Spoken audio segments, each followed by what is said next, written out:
Kewana, the Omanichi Oki articulate from Kashila, lay up at the walk Ahanet and a war apples and wash the Uniji like a lot from Kashila, Chenugana, war, Pretonka, Henataya, Imulakanataya, Blushta, or Chent a lot from Kashila.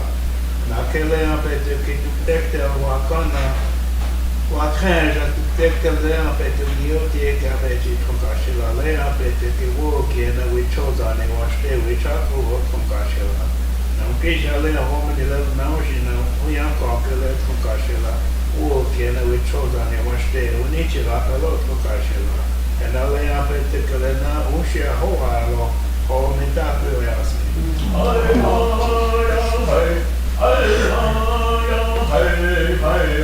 Hey ho yo hey lo hey yo di hello hey hey hey ho yo hey yo hey ho yo hey hey yo hey ho yo hey yo ho hey ho yo di hello hey hello ho ka shela ya te kawa pa ke na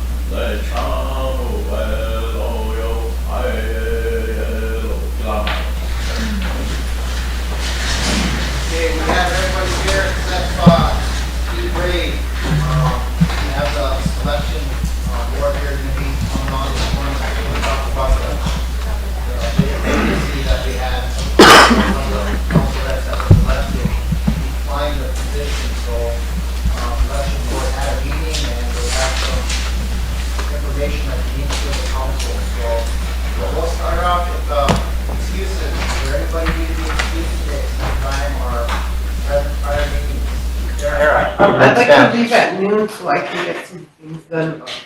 Had some stuff happen in my community last night, so I need to work on it. Okay. Dan? We got a dental appointment at 2 o'clock up on the hill. I'll be around 1 o'clock. Okay. Anybody else? Now we need a motion to approve the excuses. Martha, second by Ray, question by Bill. All in favor? 1, 2, 3, 4, 5, 6, 7, 8, 9, 10, 11, 12, 13, 14, 15, 16, 17. Opposed? 0. Not voting. I'm voting 1. You opposed, Ben? Yeah, 1 opposed. 1 opposed, 1 not. Okay. On the agenda, we have the regular agenda today. We have our BIA and our acting superintendent and Jolene back there.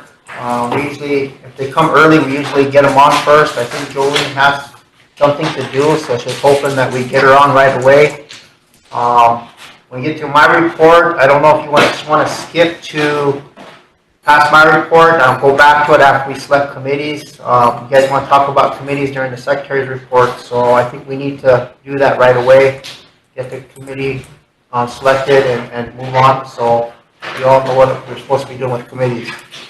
But if it's okay, everybody's okay with the agenda, I'll entertain a motion for the agenda. Sure. Excuse me. Sorry, welcome to all the new colleagues. Sorry that I missed your swearing in. I was ill with the flu and still kind of recovering, but I'm not contagious, so don't worry. I just wanted to say that, well, welcome. And when we came on last term, it was during COVID, and it was really hard for us to stop what we were doing and do a handoff, I guess, and really update the rest of the council. We just had to pick up where we were and go.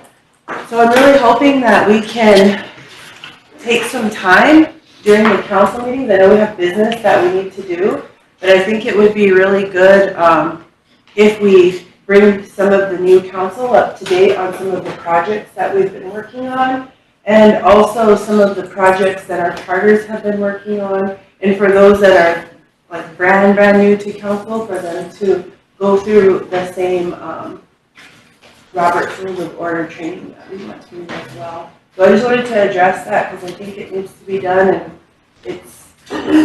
it's good to get this business done, but there's also a lot of things that I think need to be Orientation updated. type of stuff, so, Mhm. yeah. And we don't have any onboarding process, and that's something that maybe we can establish. Just for the council's information, I did call, Tim LaPointe, he's the area director.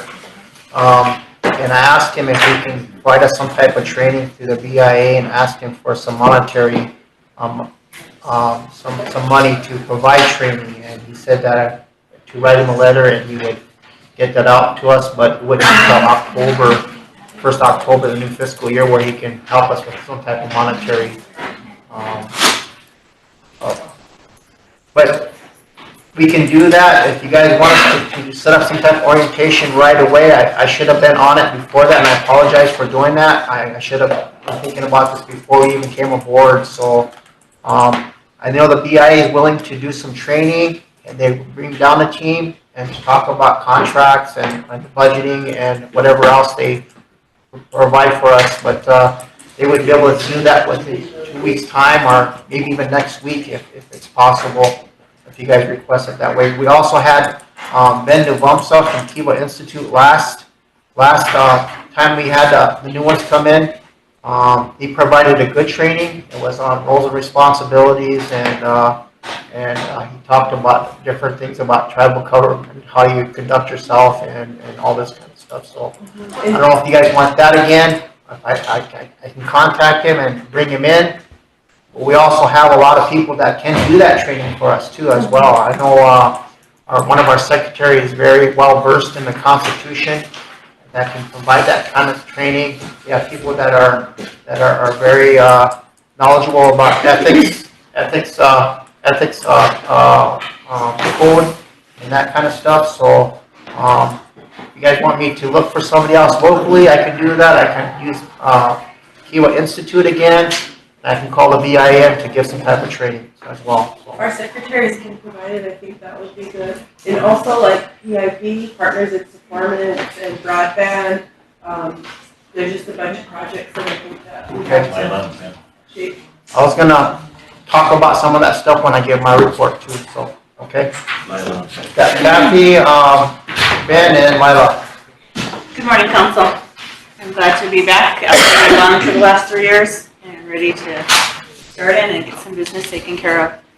I would like to suggest or make a recommendation, if it needs to be in motion form, that for now, in order for us to get started, that the time to wait for the BIA is, we're going to be busy getting into some of the other things, and it is needed, but I think at this point, the best thing for us to do is for those that have never been here before, those of us that are returning, and those that have been sitting here, the recommendation is that we bring our own people that have a lot of knowledge in to give an orientation before we even get started. Making decisions on anything that comes up for motion, we should have knowledge of the appropriate way to do that before we walk into this circle. Never being here before or being gone, you should know exactly what your responsibilities are.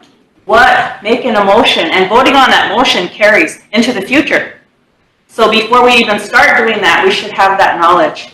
And we do have people here. We have Linda Marshall in the Secretary's office. She's very knowledgeable. She's been here a long time. This is what we always refer to as the Bible. It should be gone through from first page to last page, because how many actually ever sat down and read every single page? Mistakes and errors happen because it's not read.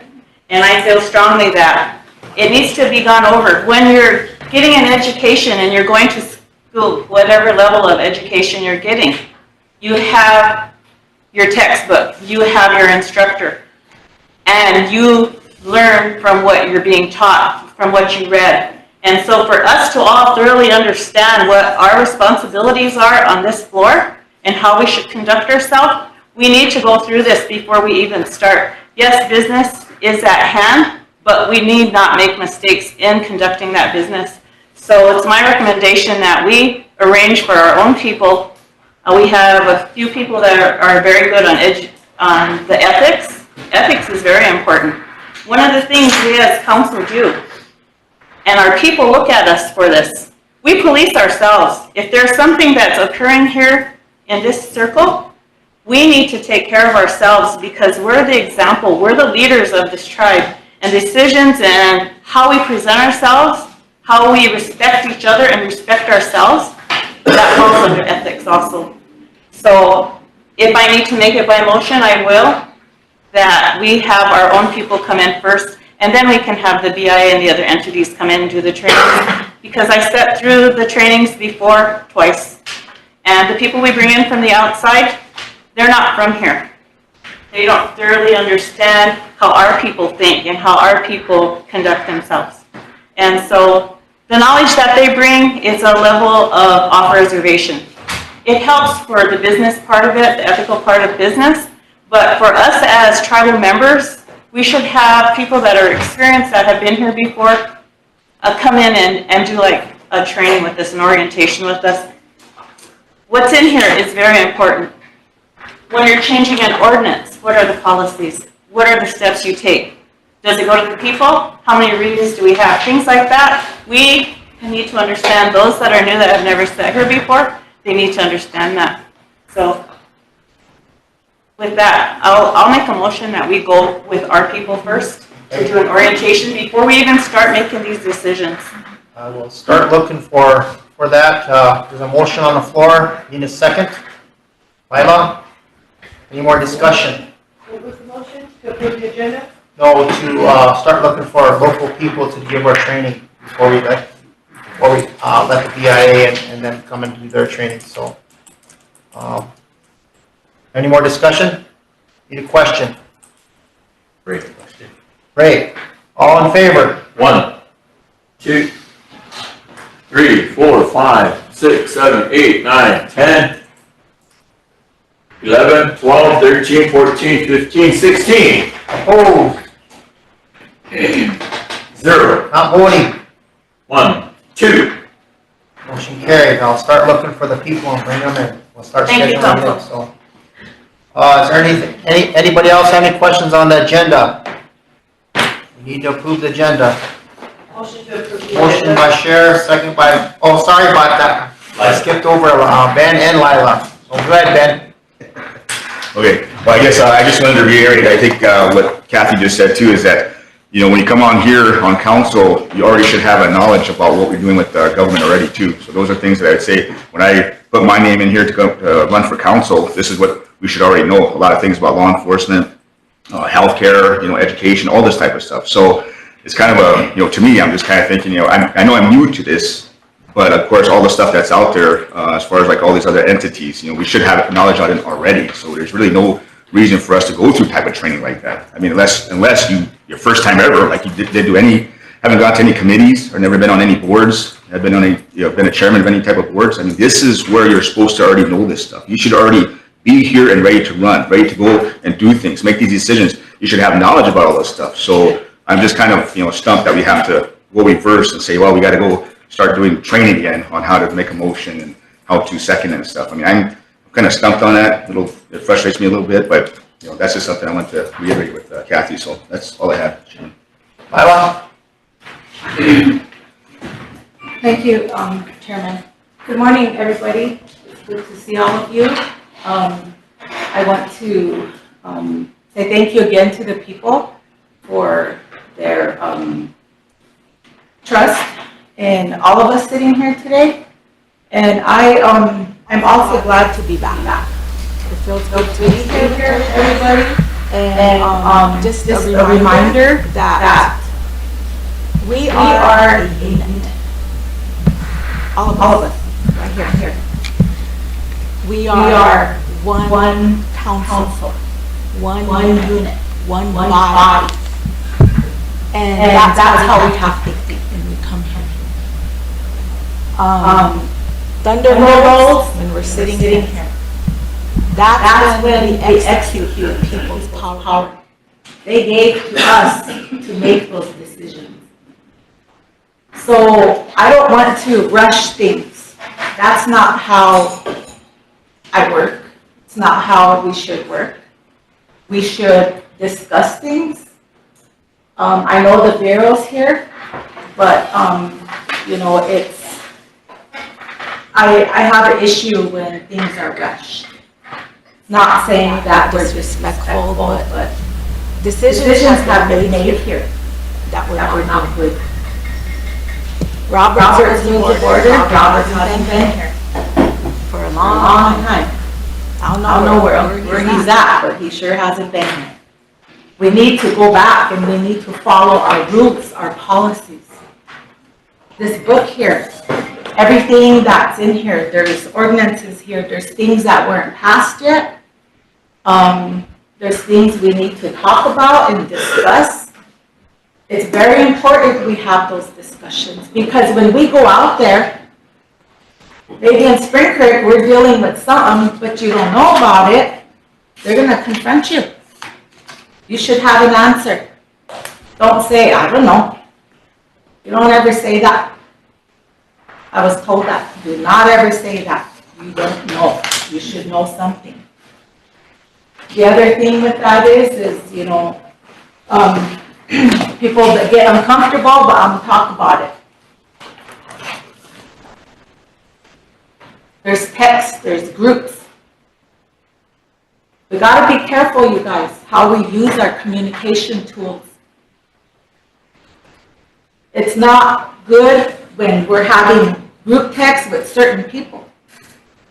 I myself don't like to participate in those because it should be talked about here. That's why we're here. It should be discussed here because how we behave here and how we act spreads out there. We are chosen to be the leaders of this tribe, and we have to conduct ourselves as accordingly. I have no problem with orientation. I think it's something we could all use, and it also sets the tone with what we can and can't do. I am really supportive of using our own people. Our own people, we're the experts here. We know what this tribe needs. We know how much money we need. We know how much, issues we have. And we can do that and discuss them here. And then if we need more, we can reach out and ask for outside help, Mr. Chairman. So I really, want to support that reasoning. The other thing too is that, we have discussions on our fund. That's all I've been getting ever since I got in. That's a very important issue. And I'd like to have that put as an add-on, Mr. Chairman. In CARES. So we can all get updated on the current situations, where we're at, and I myself would like to hear from these people and see what's going on because, those are questions that are coming. And the frustration and all that is because there's no communication. Communication and putting things out there, transparency, is very important. Our people, they need to be heard. Even if it's a phone call, they need a phone call back. Because that's where it leads to it coming here. Some of those things can be dealt with if people communicate better.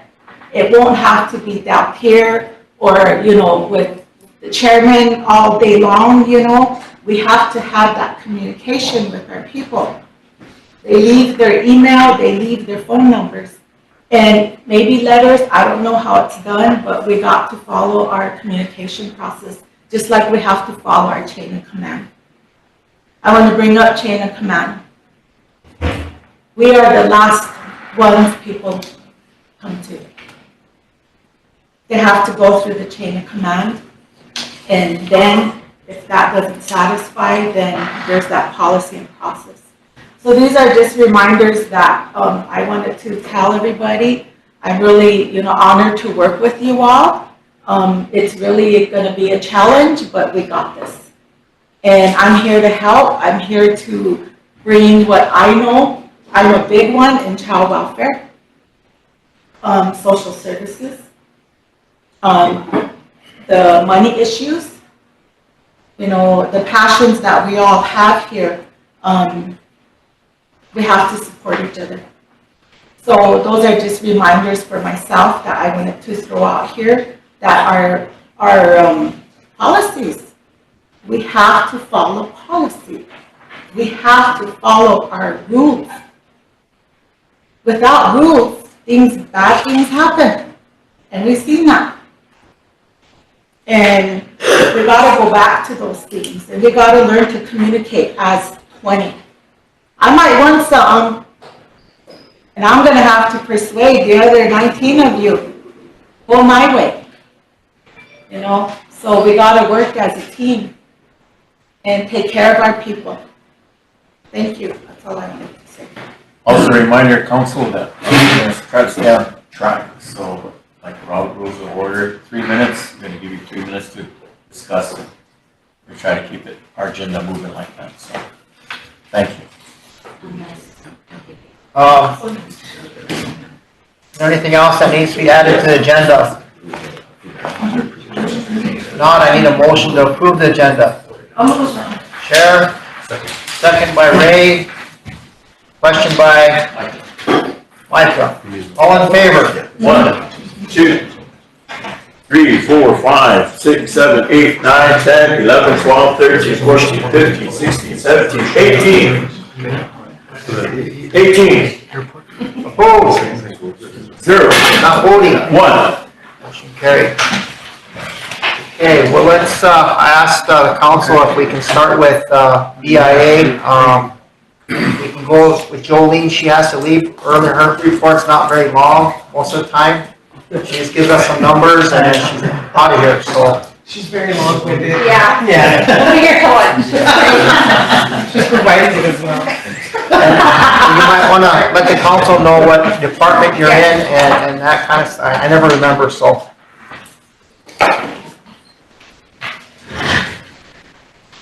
Good morning, administration, council, new council reps.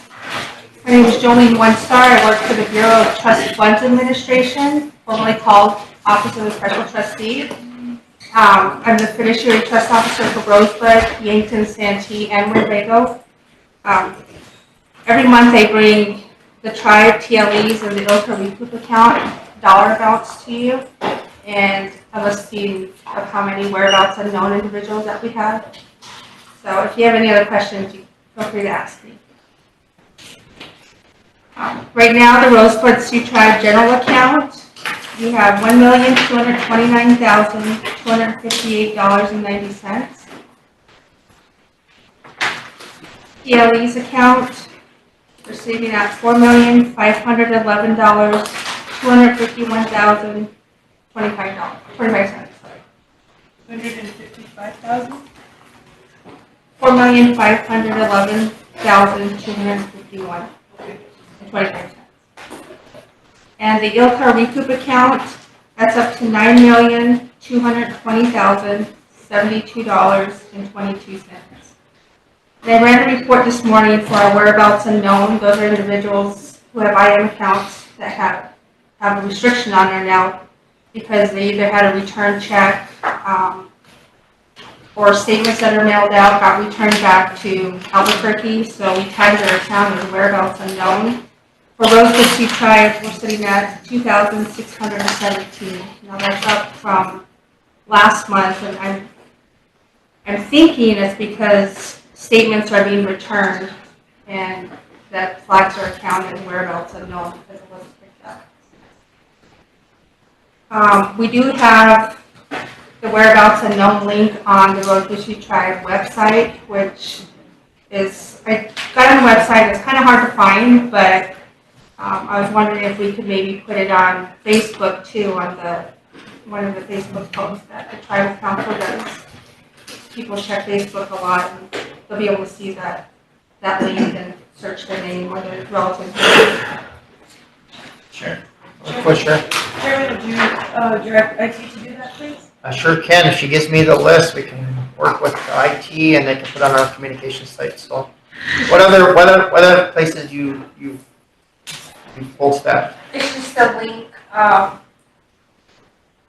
click on it and you type in Rosebud tribe and it pulls up everybody for the tribe, or you type in your name or individual's name and it'll pull up, if you're on that list, it'll show you that you need to contact our office Okay. and update your address. Okay.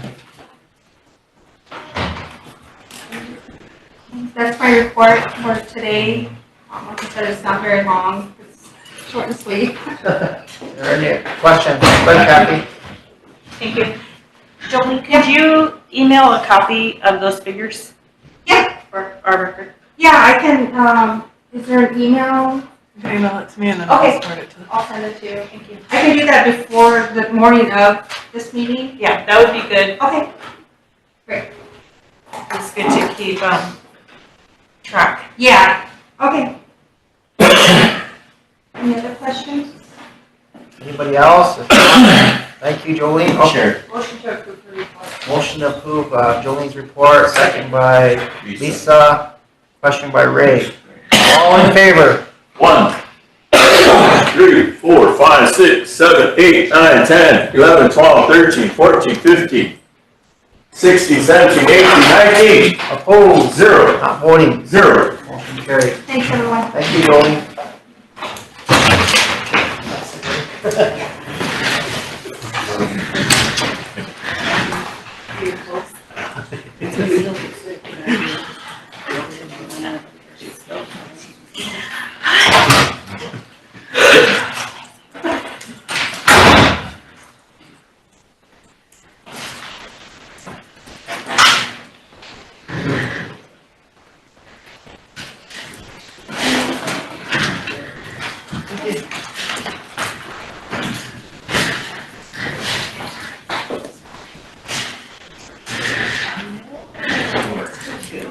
Okay, council, we have the acting superintendent, Ray Hart. He's acting in place of Jolyn Ashley. Jolyn Ashley was detailed to Phoenix. So he's here as, he's actually the deputy superintendent, but right now he's acting superintendent. So I'll let him go ahead and introduce himself to the new council. Good morning. My name is, like Scott said, I'm Raymond Hart. I'm the deputy superintendent, which I will put into the acting superintendent at the end of June. I guess a little bit about myself with new council. I'm a member of the Northern Cheyenne Tribe. The majority of my career was in wildland fire. I worked at Northern Cheyenne, Blackfeet, Alaska Region. I was actually here as the FMO in 2015. Then I took the job as the regional FMO in Great Plains. And I put in for the deputy superintendent job. So that's pretty much my career path within the BIA. I'm sure you guys all got a copy of the monthly report for the BIA.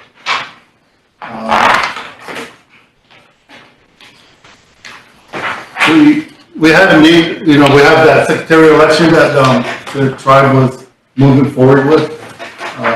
There was some issues that the Great Plains Regional Tribal Government Specialist had, because when it was sent forward up to the region, it was, it had 4 amendments, which it should have only been 1 amendment with 3 waivers. So there was some issues with that, and there's also some issues with the ordinance and how. We had a meeting with the tribal president probably a month ago, and I think we need to start from the beginning again, start fresh, and you guys could resubmit the secretarial election. Dee Springer from, I believe she's stationed out of Winnebago. She's a regional employee, so she has a lot of knowledge on secretarial elections, so she's going to be assistant us in the tribe on bringing that forward. So, Right, Chair?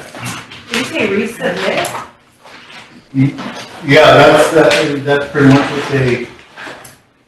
what the region, Is that what the solicitor said? no, that's what the tribal government officer, D. Springer, out of the Winnebago, just because there's a lot of issues with some of the amendments and the ordinance with the election ordinance. Right. But there's a document that I know we gave to Scott, but I'm not sure if I've seen that document. No, I haven't. I can get you guys. So it spells out what all needs to be worked on. Council, there were some issues with the constitutional secretary election that we requested, and we sent everything over there. We sent it over by resolution, we sent it over by petition. There were some things wrong with that petition, and some of the names weren't legible, so we had to bring it back. We had to make some changes, move it back over there, but part of the request for a secretary election was to do polling places, and that was kind of undefined. So I don't think we have to resubmit anything. I think we just need to bring somebody down there to explain to us what we need to do. We've had those meetings up there at the BIA, 3 or 4 of them, and 5 of them, to try to get past, we also got it sent up to the area office, but, again, there's always something wrong with them, so we need to know what we need to do to correct it and resubmit it. So I think that's what he's talking about, so. And D. Springer, who was successful in some secretary election class with the secretary, so she's going to be assisting us in the tribe and making sure we have a good submission to get approved at the secretary election. Question? Okay. Thank you. I guess this is just a blatant example of why we really do need to have the secretarial election and have the Secretary of Interior removed from our Constitution, because according to our election ordinance, there's a lot of things that we should be doing and that should be allowed that they're not following. We're having to jump through hoops for the BIA. This is one of the discussions that I think that we do need to have as a council to bring you all up to speed on what has happened. Us having a signed petition to make a resolution or to have a resolution signed and certified and official isn't something we require, yet the BIA is requiring us to do that. They have sent things back and forth. We have had several meetings and it's been very, very frustrating. I think, I don't think now's the appropriate time to have the discussion, but we do, when we have our, yeah, thank you. Mike, did you have your hand up? No? Okay. Go ahead, Ray. Okay, I guess for the last 4 months, we've been having 5 weekly meetings with TOA just to work out some of the processes that we're on the same page, and those meetings are going fairly well as far as, I think they're going real well. We cleared up a lot of issues that were out there as far as like processes between PLD and the BIA. I think those are going fairly well. Also, we started doing the same meetings with Solo to try to streamline some of the processes for home sites. So we just started that. I guess yesterday we had our first meeting, and I think those meetings are gonna help both the tribe Solo office and the realty program.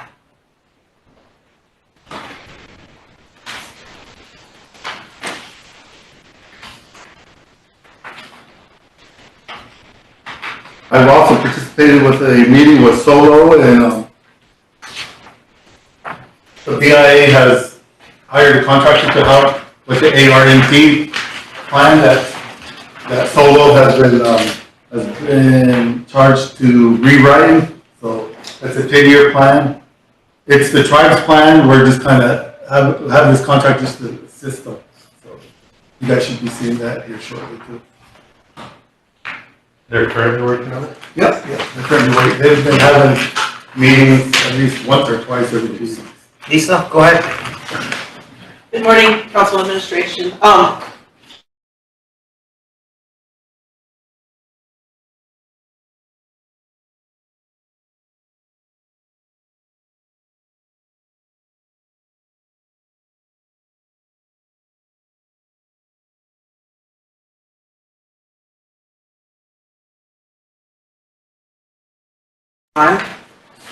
So I don't know if TLE is gonna work with BIA and make it a response right away. Okay. And I don't know when that 30 days commenced or when it will end, so that might be something, Terry, you might want to look into. Or visit with, Billy was the one that informed us yesterday at our TLE meeting. So the application for trust is being held up, Yeah, basically. the state is appealing it. Okay, state's appealing. Mhm. Okay. Okay, I'll get with, Cleveland, just, and see what we need to do. Yeah, so Well, as maybe long as schedule you a can get a meeting. response in within that 30-day period. Okay.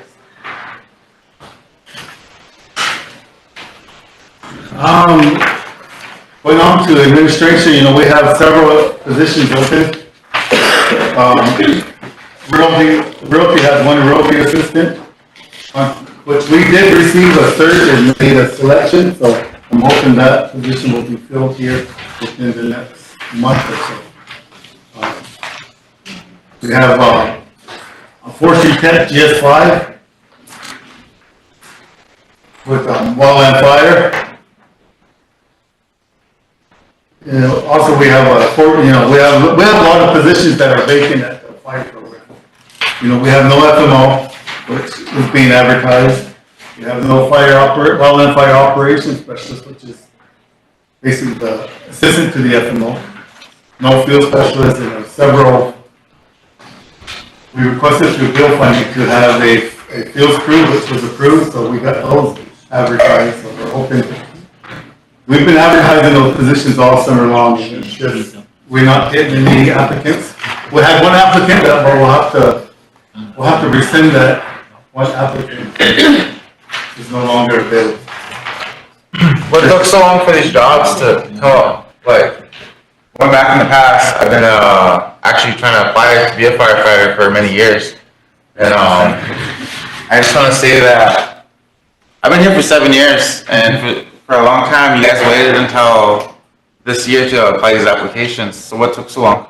Well, I wasn't here the prior year, so I'm not sure if the who was here knew how to do the process, but once I got here, we got these positions on the streets as far as getting them out. HR is not very, very fast either. You got to go through classifications, and you have to get RD approved, and you got to get them advertised. So. Okay. And then not only that, a lot of people are not applying. You're probably the only individual that applied for some of these positions that I see on the cert. Well, I know that there was a handful of people that applied for the position that I applied for. But one thing that I noticed is that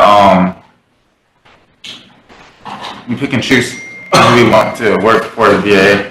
Another thing too is housing. I understand that you guys say that housing is you guys own a lot of houses through the VA. That you say that you're holding on to them for your own people that are applying for these positions. But just like you said, in reality, only one person applied for the job. So what are we really holding these houses for? When our own employees here of the tribal Rosebud tribe need places to live. And we have many houses over here that can be worked on right now across Mission and over here in Rosebud. And I just want to know what that process is. Yeah, you have to submit an application to facility program. That's the ODAS program. So you go and request an application to the ODA, and then fill it out and send it back to you. But the other thing is they have to be working for a 638 program also. So like the jail or the police department or the hospital? Well, I'm not sure about the hospital, but I know know the police department and the jail. So if one of their applicants were to put in, you guys would? We would process. We have a committee that meets every time we get applications. So the committee will meet and they'll make their recommendation, and then it moves forward to the superintendent's signature, and then they start working with the individual too. Okay. And the last part is, I understand that you guys have, meetings with your, with the entities below you, like the fire hall or, any other entity. I was curious if the council would be able to, listen in on those meetings with you guys too. Oh, sure, yeah, you guys are welcome to. Are you talking about the, like just the staff meetings, or are you talking about like the regional, you know, the regional office has a meeting with all the agencies and tribes? Is that all of them? Yeah. Yeah, we can send an invite to the council. Usually though, I'm not sure if you have access to Teams. You guys have access, you guys use Teams? Teams format? No, we don't. Okay. Because that's what the meetings are on Teams format, but there's also a number you can call in and listen. You should just send the link through Teams and we can just create a thing and then get on to.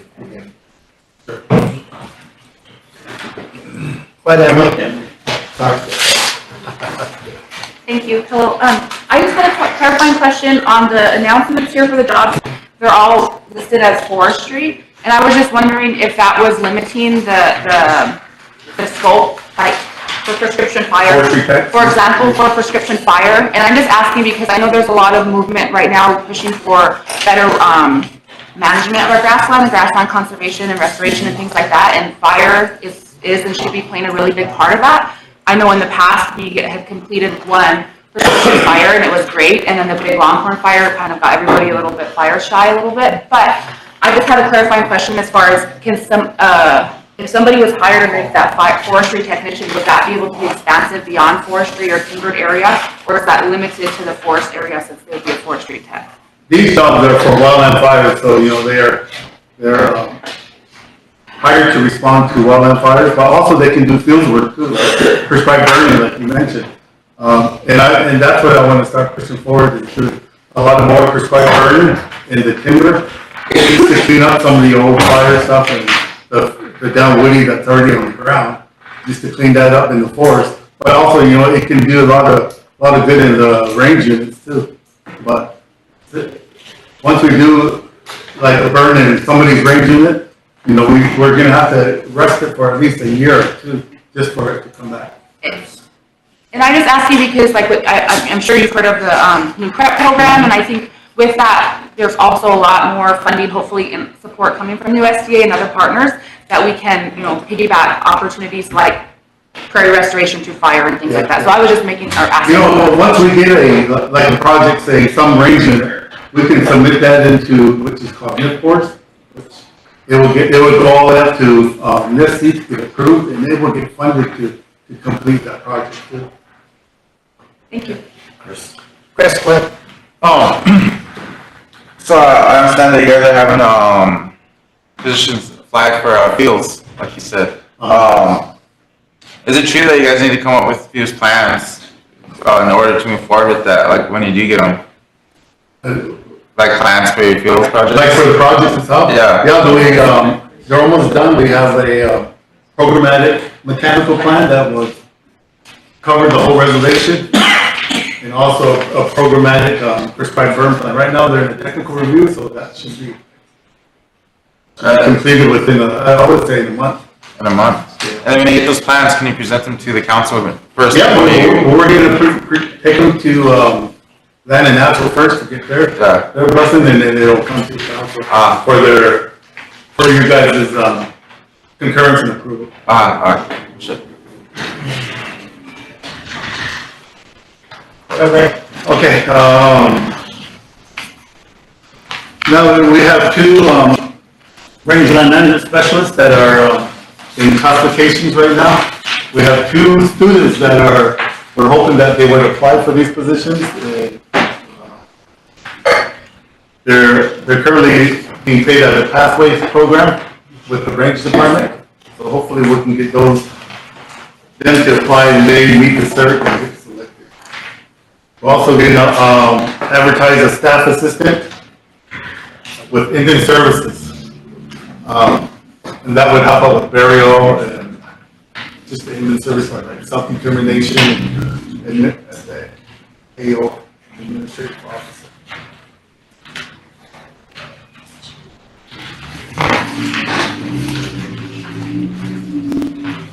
Social services, we basically just do burial with social services, the tribe contract with social services.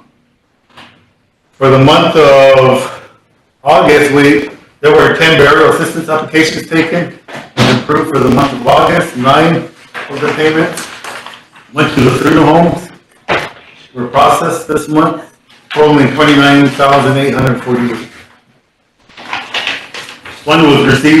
One invoice was received on August 2nd for service in July, totaling $36.74. Right now, we have, currently, we have $220,213 in burial.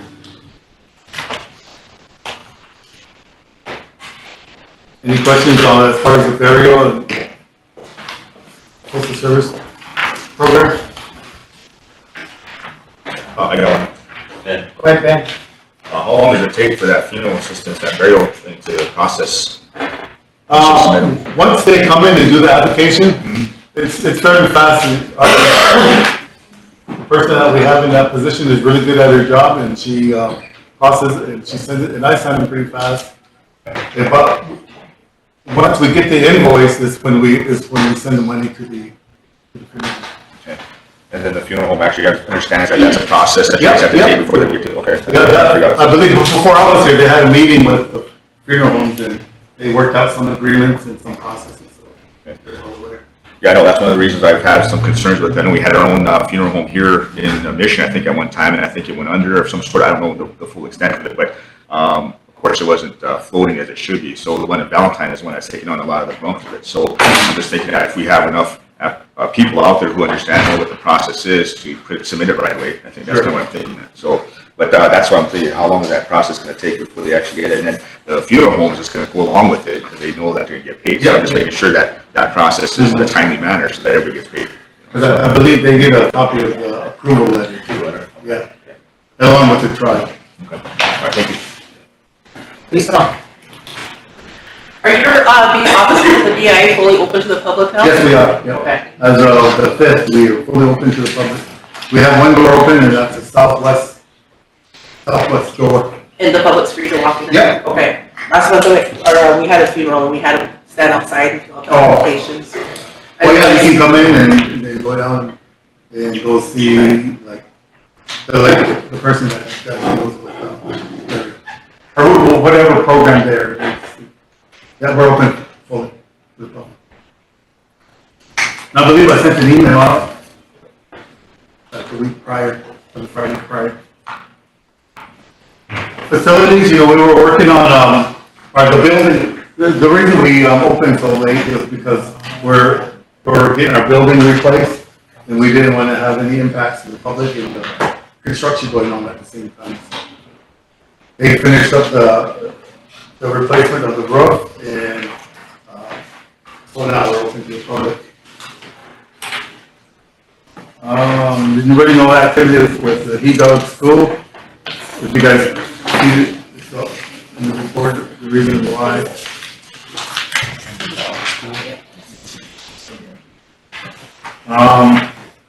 The agency is also going to get the HVAC system replaced here soon. Design is, which is 70% completed. There's issues with the building 140, and that's where some of the law enforcement personnel are located, like the CIs and stuff. There's an issue with the boiler, so we're working on that to try to get that. There's a hole in the tank that we're trying to get replaced, so we're working on a hole. We're trying to get it done before the winter season comes up. So our facility program is working hard on that project.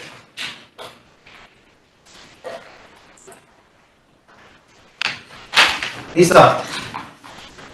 On the He Dog School, it says no activity on the dog school. Will the plans to get that reversed be done before the winter season? We were trying to, but I can give you an update on that for you, and I'll let you guys know. I'll talk with the regional facility manager and see where that's at.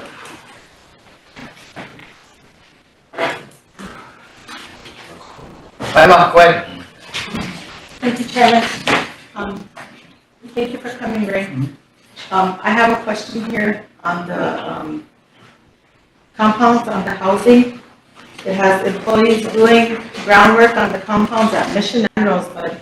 Maintenance staff continuing to prepare vacant quarters for occupancy. Complete routine maintenance on facilities and quarters as needed. Since COVID, these houses have been sitting. And I think it would be really good because we need to, there are a lot of people who are without housing. And I don't know why those issues, I mean, I know the process, they got put in application. And these houses just sitting here, just, you know, our police officers, those should be kind of done speedy. This is really vague. We need target dates or, you know, at least so people will know dates of, you know, what to look at. That way, it helps us as the tribe. You know, if you fill those vacant houses, say with police officers and your others that come in, we'll know what to do and how to help. So, you know, maybe, and how many are gonna be allowed for officers. That would be good information for us to know. So, Yeah, I know we have some that we're waiting for remediation, so that's why some of them are still boarded up. yeah, So we need to get that addressed and get funding for that to make sure it's safe for us to put people in. yeah. I know, and those houses are pretty old, you Yeah. know, the pipes, I mean, there's all kinds of issues.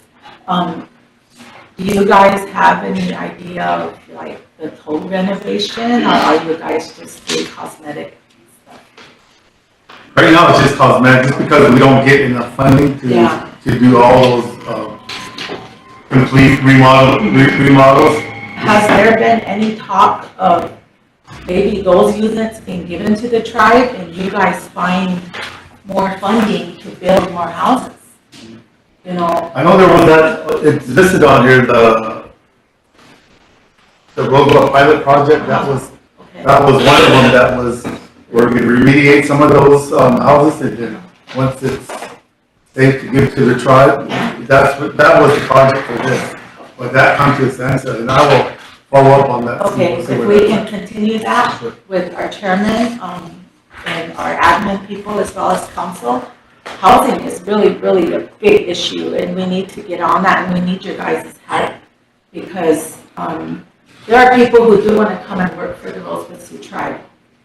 And that's just the issue, you know, is housing. So, it'll really benefit us if we communicate with that. Sure. Thank you. I know I had a meeting with HIT yesterday, and so I think there's some more opportunities out there.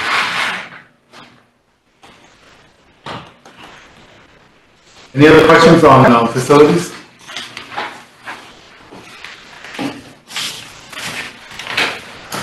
Self-determination, you know, Andrea Wan in detail to the regional office to,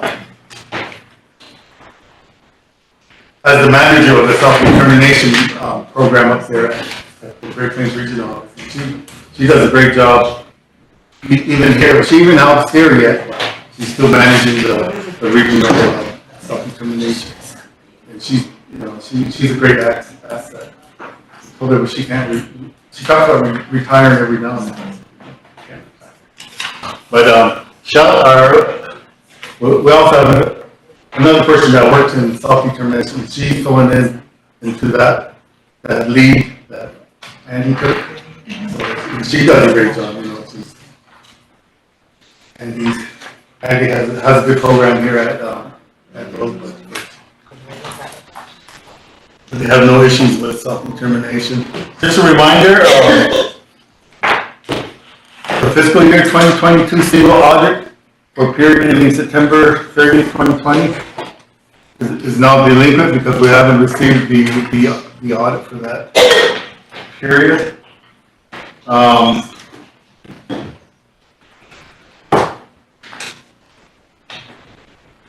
There's a lot of recontracting going on right now. Everything, you know, you report like, tribal court enrollment, adult corrections, forestry, juvenile detention, natural resource law enforcement. So that's what we're all working on at Rosebud Agency. We'll be shutting, I believe the systems are shutting down September 22nd, so we have to get all these, otherwise we'll have to pick them back up in October after the new fiscal year.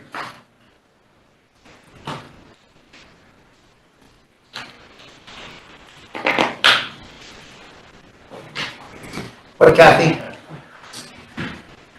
Thank you.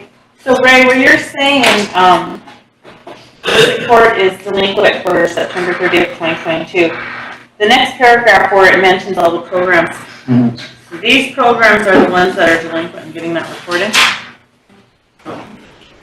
No? Separate? Yeah, it's a tribal single audit report. Okay. So on that next paragraph where it talks about the CARES Act funding, and that you're waiting for the narratives and financial reports, do you have that currently? I believe they received some, but I'll have to get with our office to make sure that we received, how many we received and which are still outstanding. So do you let us as a tribe know which ones have submitted and who's delinquent, and is there a due date for them to get them in, so that we're not late in our audits? Yeah, there's a due date, but I'll, like I said, I'll get that information, I'll send it to the whole council. Okay, thank you. Wayne, you have Yeah, question, just a quick comment? question. Ray, what is the HVAC design project for building 1004? That's the BIA. The main Yeah, the main admission.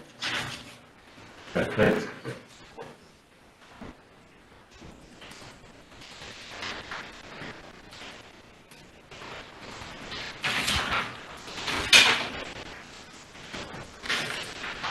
There's a gravel project that's with transportation that's, it's a co-project with the fire program and transportation.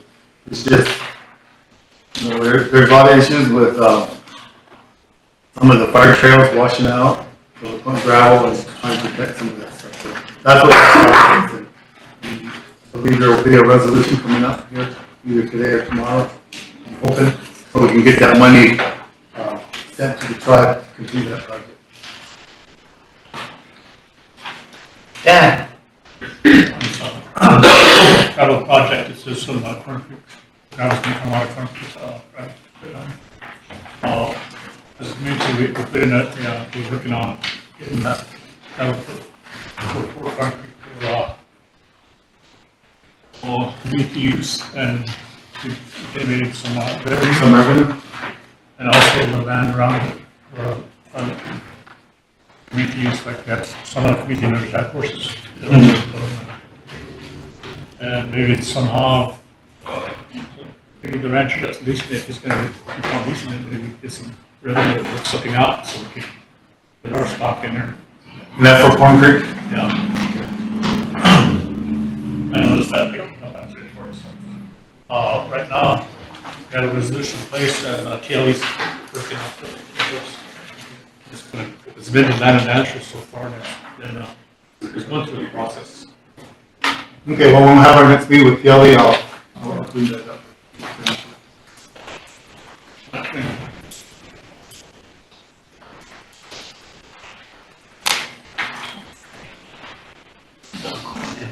Wait. I have a question, I guess, for the chairman or even the treasurer. I want to go back to that single audit that's been due.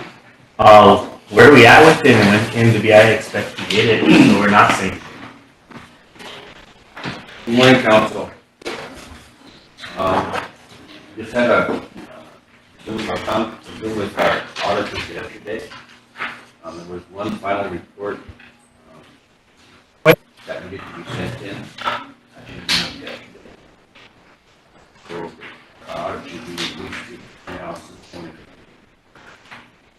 Our audit for this year, we'll finalize the schedule, and as long as the program directors work with us and get all of the reports and bills in by November 15th, the auditors will be here February, and the audit should be done by May. That's our schedule, so we should be called back up by then. But the clearinghouse should receive our 22 audit next week. don't mind, while I got the floor, I just want to ask the Bureau a couple questions. One, council, you notice that where it talks about contracts report. The tribe just now received their 22 indirect cost monies in June. They haven't received any money for this year yet. This year's over. Because the cash flow tribe, that's what happens, you guys. The salary comes from half, all finance, that's all that money comes from. We have not received any issue whatsoever. I'm asking Ray, we sent letters to DC, but I'm asking Ray that I'm really concerned that come September 22nd, when they cut that switch off, that money's not obligated, we're gonna use it. Then what's the Bureau gonna do with the $2.5 million they owe us? Let me talk with Andy and see what the plans for that. Like I said, I'll let you take that. I'll just let you know, council know that's a real concern. We can't afford to use that money, and we won't be able to operate. And I think Andy's aware of that. The other thing, just for the council's information, when we're talking about burial, the tribe spends on average about $1.6 million a year for burial. We get less than $300,000 from the Bureau. So that means $1.1 million is our general account. So you guys keep that in mind when you start talking about budget. A lot of money and it hasn't been budgeted properly. Tribe struggles all year and haven't made those payments. Now that we don't have our part in like that.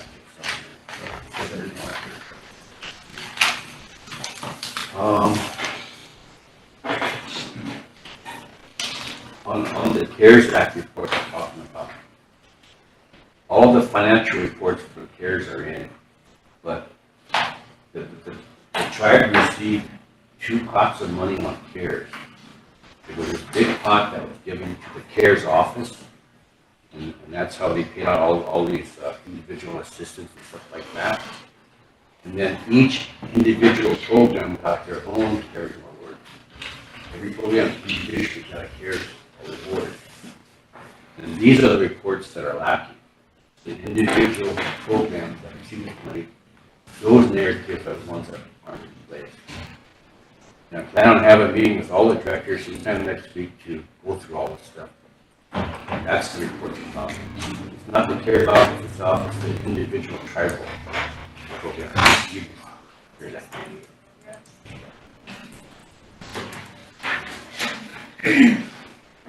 Yeah, I think that's it.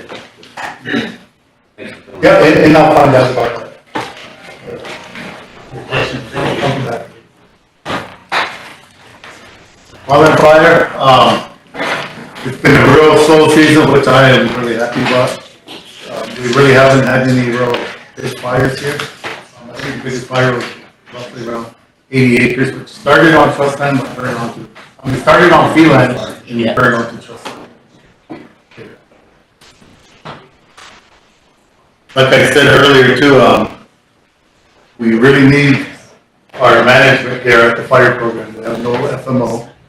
We have no fire operations specialists, field specialists, and numerous portion pits that we've been advertising over and over like since spring.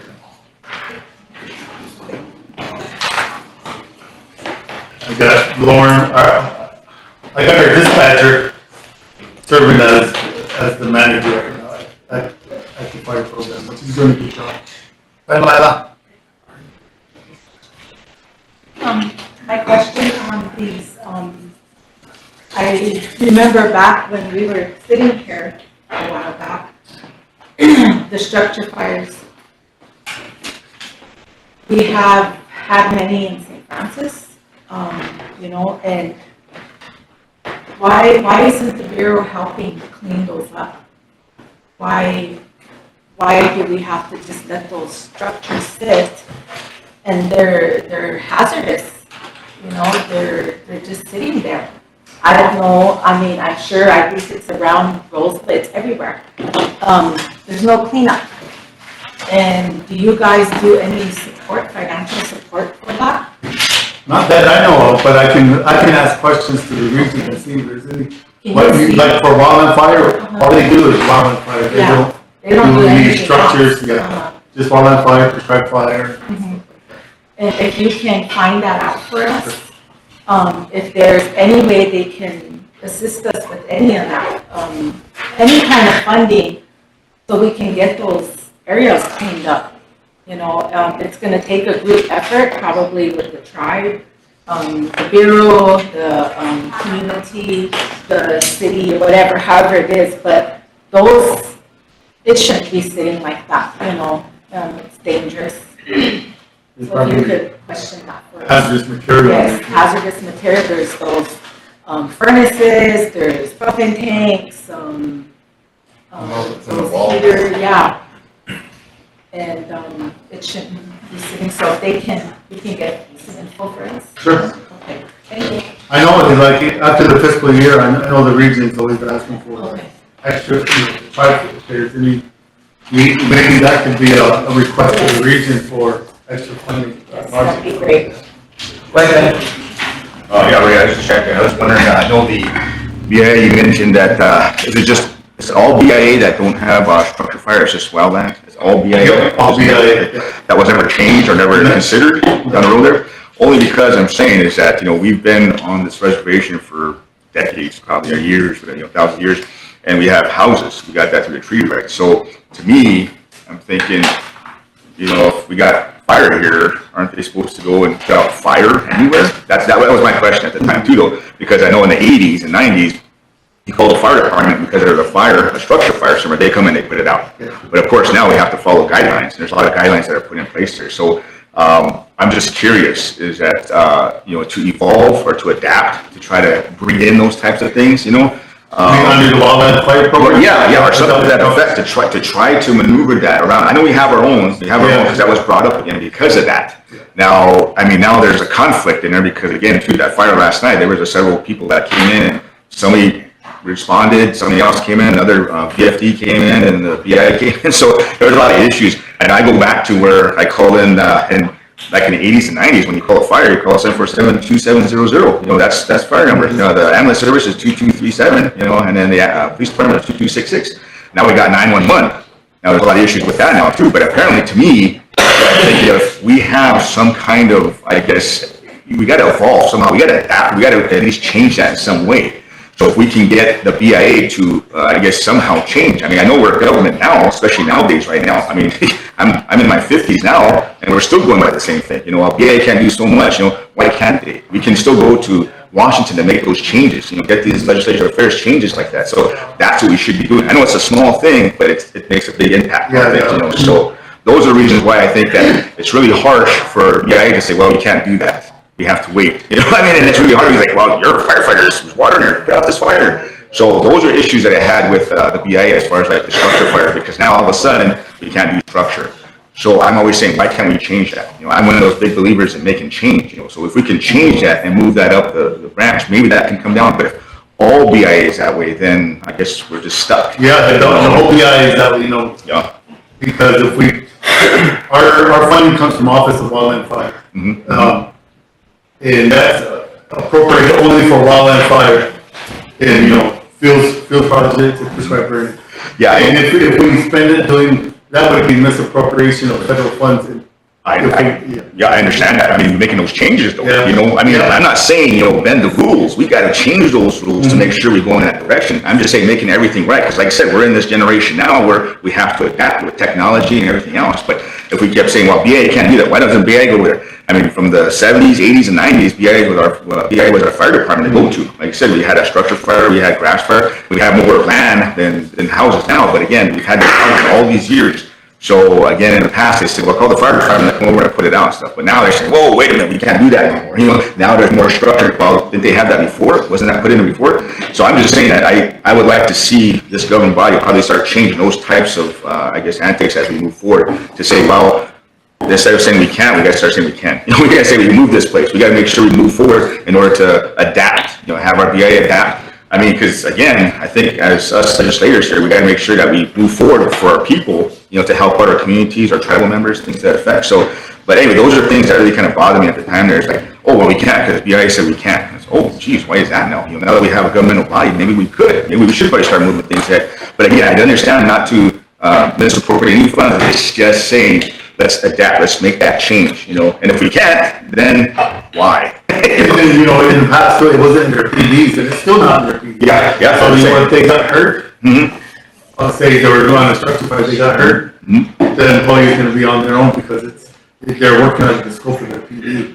That's what I'm saying. And that's, I'm trying to protect the employees. Yeah, that's what I'm saying too, but I'm just saying that we have to adapt to that. I mean, the bigger picture of saying this is what we gotta bring down to, because I mean, I'm sure Rapid City has the same type of deal. They have first responders and firefighters in place here. So I mean, they go to anything and everything and they're well trained in this type of stuff. So again, adapting to make sure our firefighters are trained in the proper technique and whatever, but so these are things that it kind of I guess stump me a lot too, to say, well, now the BIA can't do this stuff. Like why? Let's start making these changes. Let's start moving forward. Let's go to Washington. Let's see if we can make those changes so that they understand. Because here on the reservation, we do have houses, we do have a big, vast majority of land here, but again, I guess, it depends to figure out, but I guess we have to figure it out here. But you guys that can go to Washington. That's what I'm saying too. But that's what I'm saying, that's where I gotta go. So BIA, when you bring it up to say, well, we can't do that. Oh, I understand that, but why? So anyway, those are just my concerns on that, about the structure and the fire. Thank you. Jordan, Darrell, and Lisa. Thank you.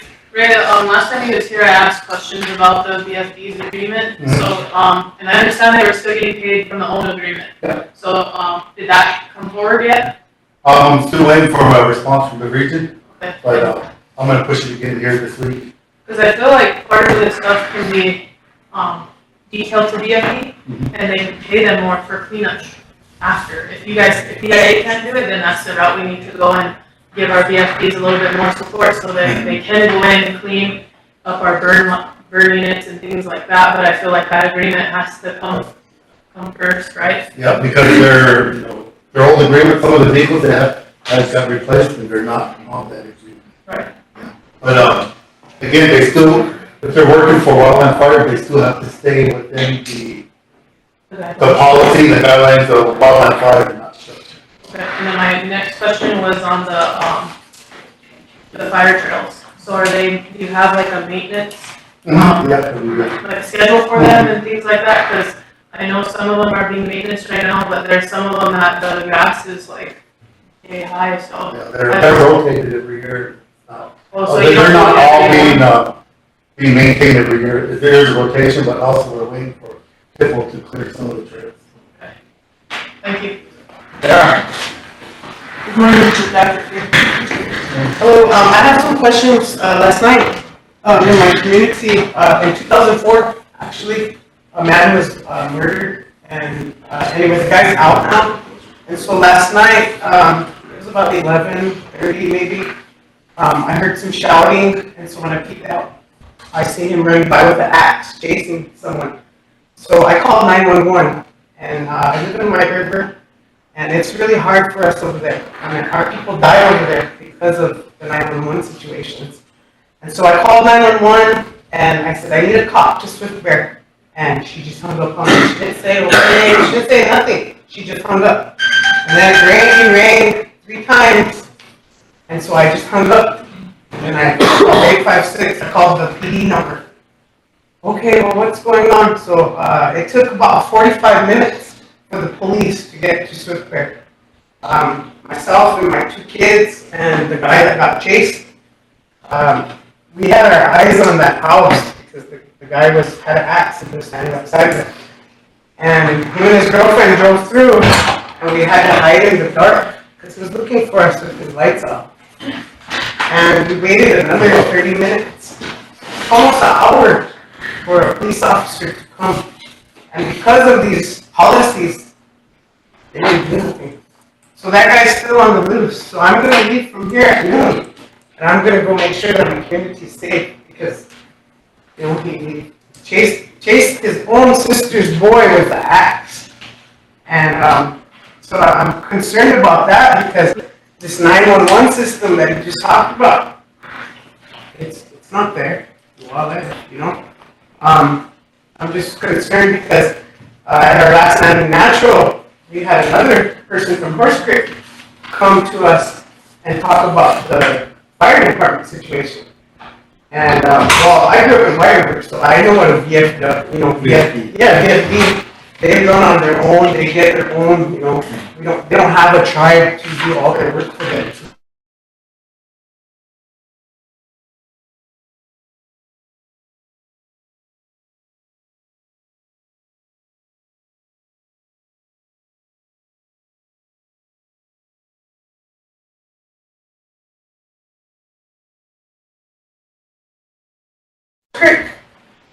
You know, it takes you guys about an hour to even respond to us. Maybe for wildland fires, is that? Everything. You know, I think the elder stated in the meeting that the fire in Horse Creek, it took almost 2 hours before anyone even came.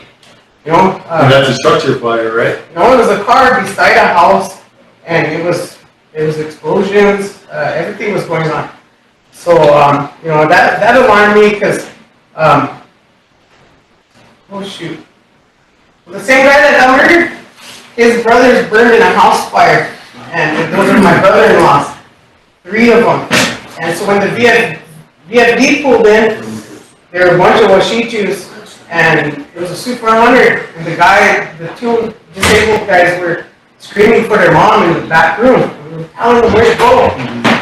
They were just scratching their head, and they went in over here. So by that time, they bring them out in the body bags, you know?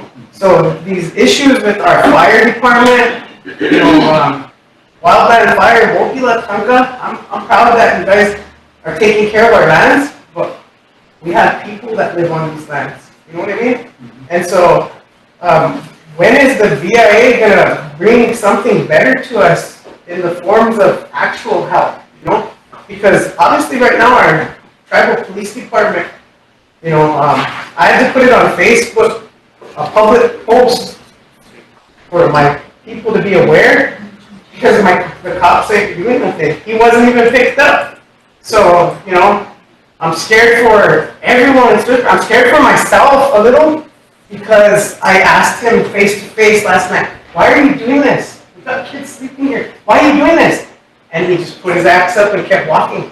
So, you know, as a legislator, I'm sitting here and I'm like, you know, our communities have a lot of issues. And I'm talking about one of them that's major. You know, a major crime could have been committed again last night. You know what I mean? Yeah.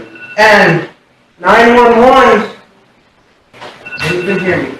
So, you know, what are we going to do about that? Because I already stated in a council meeting to the chief administrator of the PD that as a WIA, I feel let down. I was harassed and bullied by a guy that took it to extreme limits. And no one helped me. So how's that? How are every woman and child in PG supposed to feel? If it's your guys' trust responsibility to be overseeing us. You know what I mean?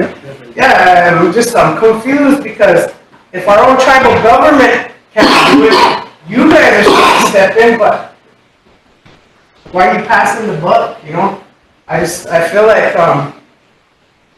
we're gonna have more blood on our hands, and we're just gonna sit here.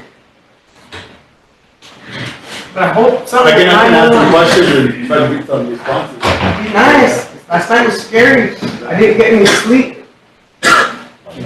We have, Lisa and then Lima. Good morning, council. I just received some sad news that Elizabeth Little passed away. She was still employed with her tribe, so she did dedicate her life and her knowledge to our tribes. I'd like to have a prayer for her. Weezy's on his way home right now. Yeah, he's speaking. Who else? Huh?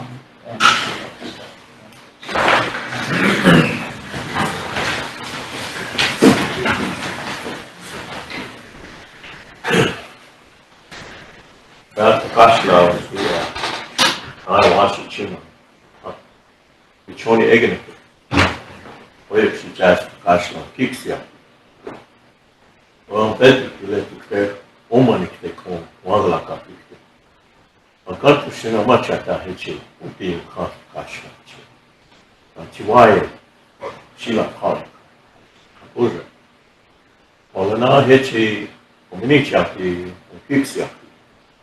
Or Kashla.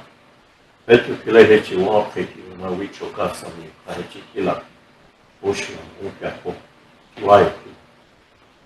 Kashla, Chosan, Oya. Better Pile Hitchi Pochicha. Metagwes.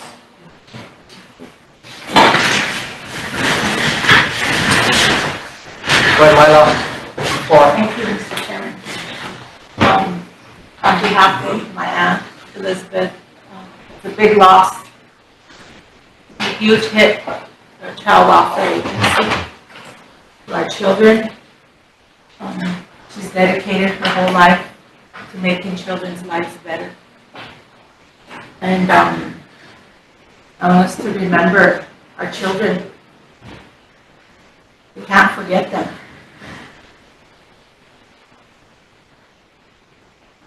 It's really hard when you're in that field of work because it's tough. There's really no resources. So you got to make do with what you have. And because of her, the tribe has a building over there, $1.7 million child welfare building, because of her dedication.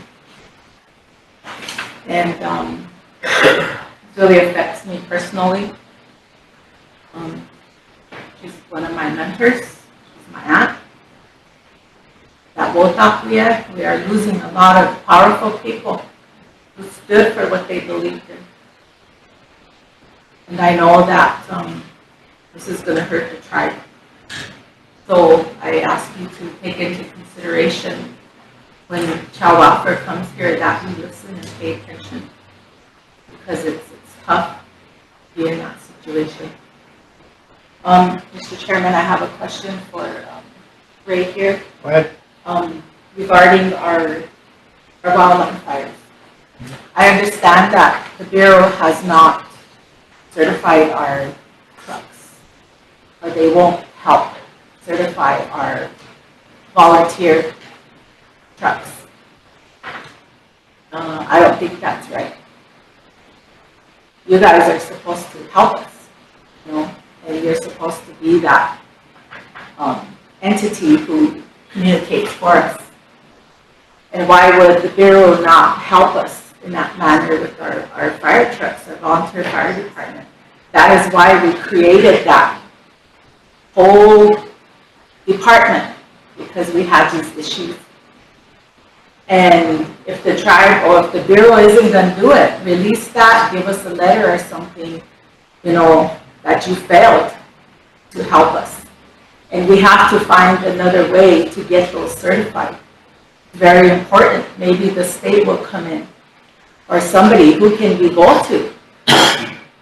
Because, you know, you guys are, we can't do nothing without going through you.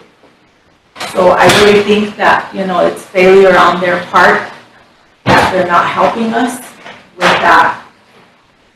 You know, we want to succeed. Our tribal fire department it could be a lot better than what it is. And if you guys are stopping us, you know, we need to find a way to work that out. They come in and they help us. They can do structure fires. They can do, you know, all the things you guys can't do. You know, I don't know what the holdup is there. Also, you know, I'm really disappointed as well, you know, listening to my colleague over there, Sarah, with what's happening in her community. These are very serious concerns we have, very serious things. Things aren't being done. Things aren't being taken care of. And lives are at stake. When one of our communities are in hardship as she is, we need to support her. And we need to, you know, find ways how we're going to help them. It shouldn't be that way. Like I said, this flag right here, That's how we should operate. So, you know, however we can, help you over there, Jeffrey, however we can support you, what do we need to do, you know? Maybe our chairman can work with the PD, see what's going on, because that sounds like a safety, really important safety issue to me. It shouldn't be that way. And we should have somebody there to sort of back that up and take care of that for you, because you shouldn't have to police like that. That's not right. It's not right. So, whatever we can do, Mr. Chairman, to help her in their community. Yeah, we have meetings every Monday to talk about the weekend activities that went on throughout the reservation. Sometimes there's a lot of activity, sometimes there's not. Anytime I get a complaint or concern, I give him a call. We talk about it. So, can you do anything for this person, or can you follow up on this? So that communication does happen, and I'll continue to do that. Okay? Thank you. Okay. And getting back, answering your question about the certification, we just do the certification for wildland fire. Structures is usually, I don't know if it's by the state, but it all stems from the fire protection agreement. Once we get this new fire protection agreement in place, then we'll go out and inspect their wildland fire engines for wildland fires. But as far as the structure, we don't deal with the structure. So how long, when do you think that would be, that you'll be able to? Last time I talked to the regional FMO, he said that because the new fire protection agreement was at the solicitor's office. So I'm hoping by fall time. So once we get that new fire protection agreement in place, then we can inspect their engines, because right now we told them to go back to their old agreements, which, like I told Jordan, some of the engines probably are vehicles that are probably replaced, which is, they don't have them anymore. So once we get that in place, that their vehicles will be inspected and new agreements will be in place. Chair, go ahead. Thank you. Just so you know, that's a question I've been asking for like a year. So that's why we came to this situation where this agreement's in place. And it's why at the beginning of the council meeting, you know, I really feel like we need to have some like what we're working on. Because a lot of the questions that are being asked, I know we all know because we've been asking them, like the questions about the facilities, where they're at, the schedule, you know, the sites that are vacant, that are the BIA, and when those are getting turned back over. So there's a lot of stuff that I know we do need to inform the council on. The new council. Any questions? If not, I'm gonna, you know, we sent some ADs out to some fire assignments. We sent one to Montrose, California with Pine Ridge engine in a chase truck, and they went on a 21-day fire assignment. Then we sent 7 ADs on August 13th, and they teamed up with the Standing Rock Type 2 IA crew. And they went to the Rich Creek Fire in Coeur d'Alene, Idaho, and they returned on 8/29. So we're, even though we don't have like our own dedicated crew here, we are sending some ADs out to make some money. But we're working, like I said earlier in the year, that we're working hard to try to get a Type 2, even a Type 2 crew back here at Rosebud. It's been a struggle ever since. I guess the numbers really went down when the BI instituted the drug test program. I'm in support of the drug test program just to have a clean organization. I think it's key to have a successful organization. Probate. Any questions? Any other questions on wildland fire? Probate. They're currently working on 29 cases. The staff we have there they're constantly busy. They're working a lot of overtime just to try to catch up and keep up with the cases that they do have. They're really overloaded with the probate cases. I believe there's some some probate hearings coming up here, but the hearings are by phone, conference phone. So I think that started when COVID came, and it's been the same since. According to the probate staff, you know, there's really no issues. It seems to be working. Like, I have a questions with the probates. I have a friend that is having a lot of issues with her dad's probate. Her two sisters received the probate papers, we got everything, but she didn't. And so I was having her, finally I started just reaching out to people I know that live there on Facebook, and hey, can you help my friend? So is the Valencia teacher, does she have like an aide or, Well, there's two there. Because between the two of them, they couldn't send a letter, to one address. So Did she move in the time from her old she has address? not. So, there was a lot of miscommunication.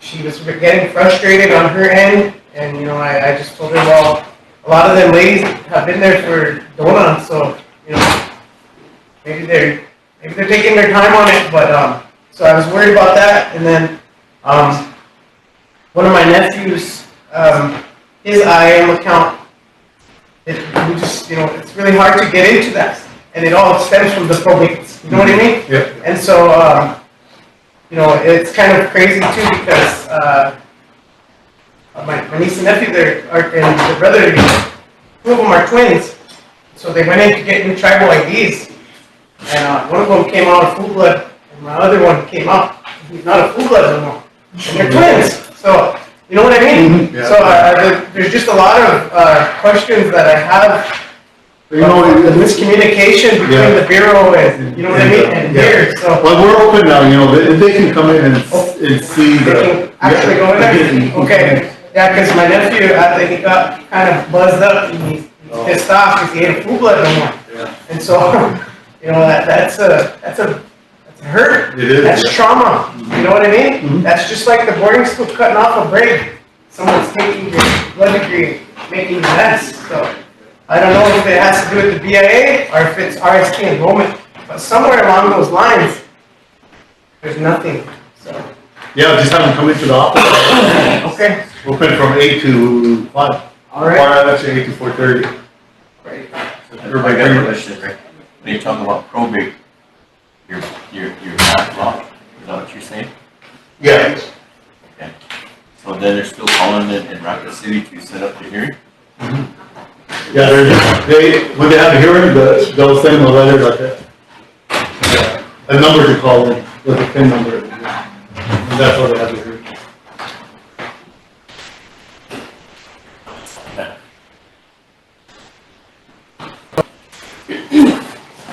George, you have a question? I was getting my throat. All right, Range, Range is also participating with the ARMP meetings with the tribe and the contractor that I talked about earlier. There's a subject matter expert, just answer questions that the tribe has or the contractor has, and Sonny's participating in those meetings. He's also meeting with Solo with that meeting today. He's meeting with the Pathway program, because he has 2 employees that are on the Pathway program, and we're hoping to get those 2 positions advertised so they could apply. The range staff completed noxious weed spraying at Peshla and worked on the end of the year budget. Received a water development request for range unit 199. The range staff has been working overtime, completing compliance on range units and setting up utilization cases for additional 40 range units identified for the utilization plan. I mentioned the TLD meetings that we've been having. They've been with the realty staff.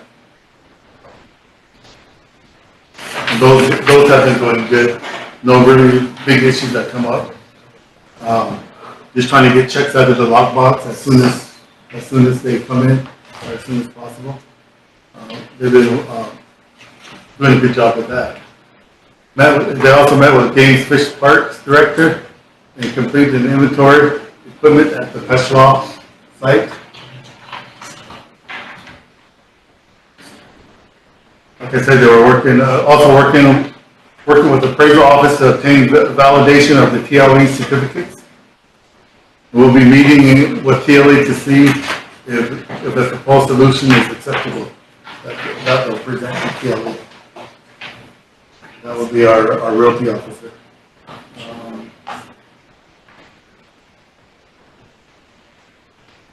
Feeder trust, there were no new feeder trust applications received or closed this month.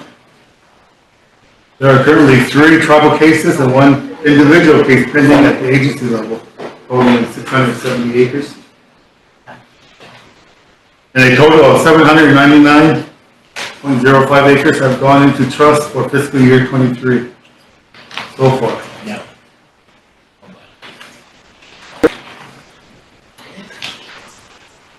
Feeder trust at the regional level.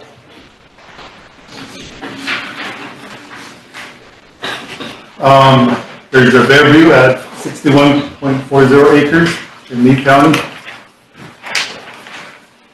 Fairview 4, 37.68 acres at Meade County. And the Krogman 4,007.24 acres. So those are at the regional level.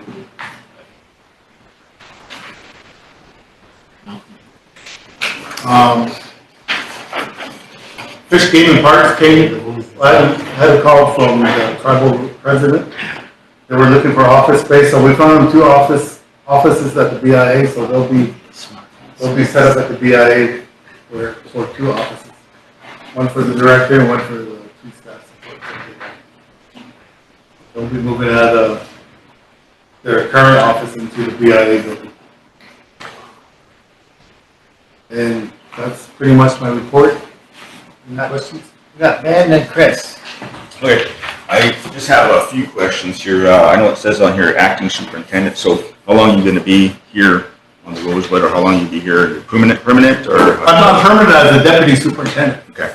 So, and my detail as the acting superintendent ends like the first week of November. And then, when did you start that position? Was it this past year or 2 years ago? It was November of 2022. Okay, so probably last year. The reason why I'm asking is because I know the Rosebud Council rep was saying that they had all these questions coming up before already, and now we're bringing up the same questions. So something that's not jiving there. So I would like to see what we can do. Now, as far as the superintendent goes, I mean, I know she's, or whoever it is, detailed out. Yeah, she's at the Western Regional Office in Phoenix. And how long would that be? The same time frame. So she'll be in that same time too. Yeah. Okay, so I hope everything that you have heard here today and actually have, got from the previous council reps to relay to her, so when she gets here, she will know what's going on. Because that's one of my concerns, is that if we have to go back to this day, we hash everything, and she doesn't know, I wasn't aware of this, so these are things that, again, too, if she's detailed out, I mean, we're not important enough here on the Rosebud for our superintendent to be here. I mean, that's one of my biggest concerns, because again, too, they should be here no matter what. So, again, that's my biggest concern right now, is that, I know you're acting, and you're doing a great job. This is one of the things, too. I mean, this is probably the most detailed information I've gotten from the BIA. But again, too, I've also was wondering, they're preparing another government shutdown, and we haven't yet. Yeah, well, I mean, again, I watch the news a lot. I know. We watch the news a lot. I was in the military, so you got to watch the news, make sure you know what's going on, because it's going to change your life. It could change, anybody's life. But to me, I'm thinking if it happens, everything's going to stop. So I mean, this report's great until that happens.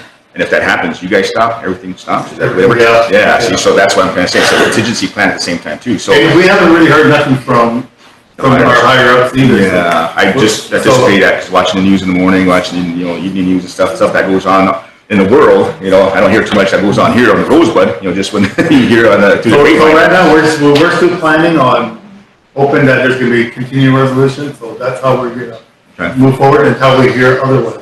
Okay. So yeah, I look forward to meeting the actual superintendent, because again, this is something that I think they need to be involved in this no matter what. I mean, just like our chairman, they have to be involved in everything and have an understanding of what's going on. Because if they're just there and decide to go wherever they want to go, I mean, it's tough. Because to me, I'm saying we're a legislative body.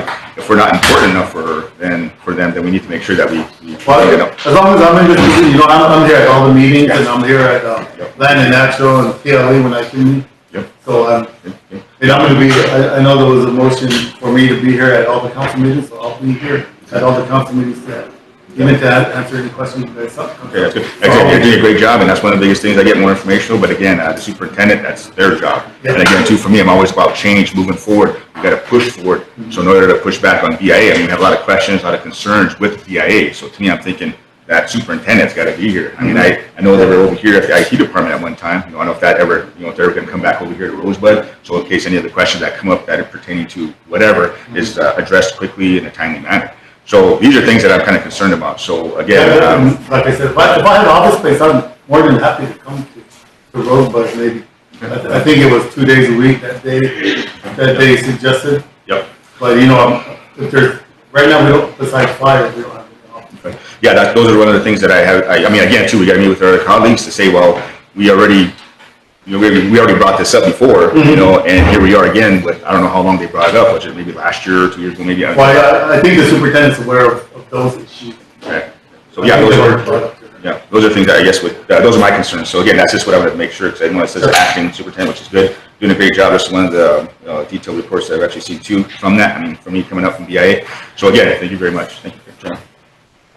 Chris?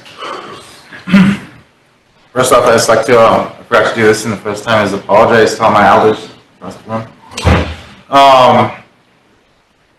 Obviously, like Pierre here said, that we keep going over things that the previous council has brought up to the table, that the previous people before them I brought up. So if I'm a broken record, I do apologize. But when it comes to the relationship between the tribe and the BAA, we have to be reliant on BAA through the funds that they bring into the tribal entities that we have here, so that we can be an operating program. And honestly, if we're still here talking about these issues, obviously there's something going on with the working relationship that we have between these two entities that we really need to hold BAA accountable for. In whatever way, shape, form that looks like, I'm all for it, because if we really want to move forward as a good nation, it starts, we can do our part, we can go to DC, we can, fight the battle there, but if it's going to trickle down back to BAA, we need to start here. And so I'm asking that, as a council, as the 20 representatives here, that all the energy that we do, that the past people have done arguing with each other, we can put that into, hoping, we can put that into the BAA. What I mean by that is demanding accountability, demanding the better healthcare, the better resources, the better, up-to-date, detailed reports that, thank you for coming here, thank you for presenting these. Like he said, it's the first time in a long time that we've seen a supervisor be attentive to the Rosebud Sioux tribe. But again, like I was saying earlier, I strongly feel that we need a major, better working system between our entity and the BAA, because when we want to move forward, we don't want to have to wait for the BAA to try to catch up whenever they already know what's going on, And again, if I'm a broken record, I do apologize, but we do need to hold the BAA accountable in all aspects of governance. And that's all I have.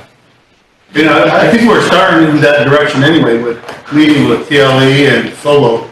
And if we need to meet with other offices, committees, we're more than happy to make that happen, either at the BIA or here at the tribe. I'm open, as long as I'm the acting, I'm open to those suggestions. Go ahead, Chris. I guess one more thing though would be your archives. I know that in the past we had a situation come up where we really needed the BAA to do the part when it came to looking through the history of our tribal membership people, the people who are no longer here of this earth. And that falls back on the BAA of having these documents recorded.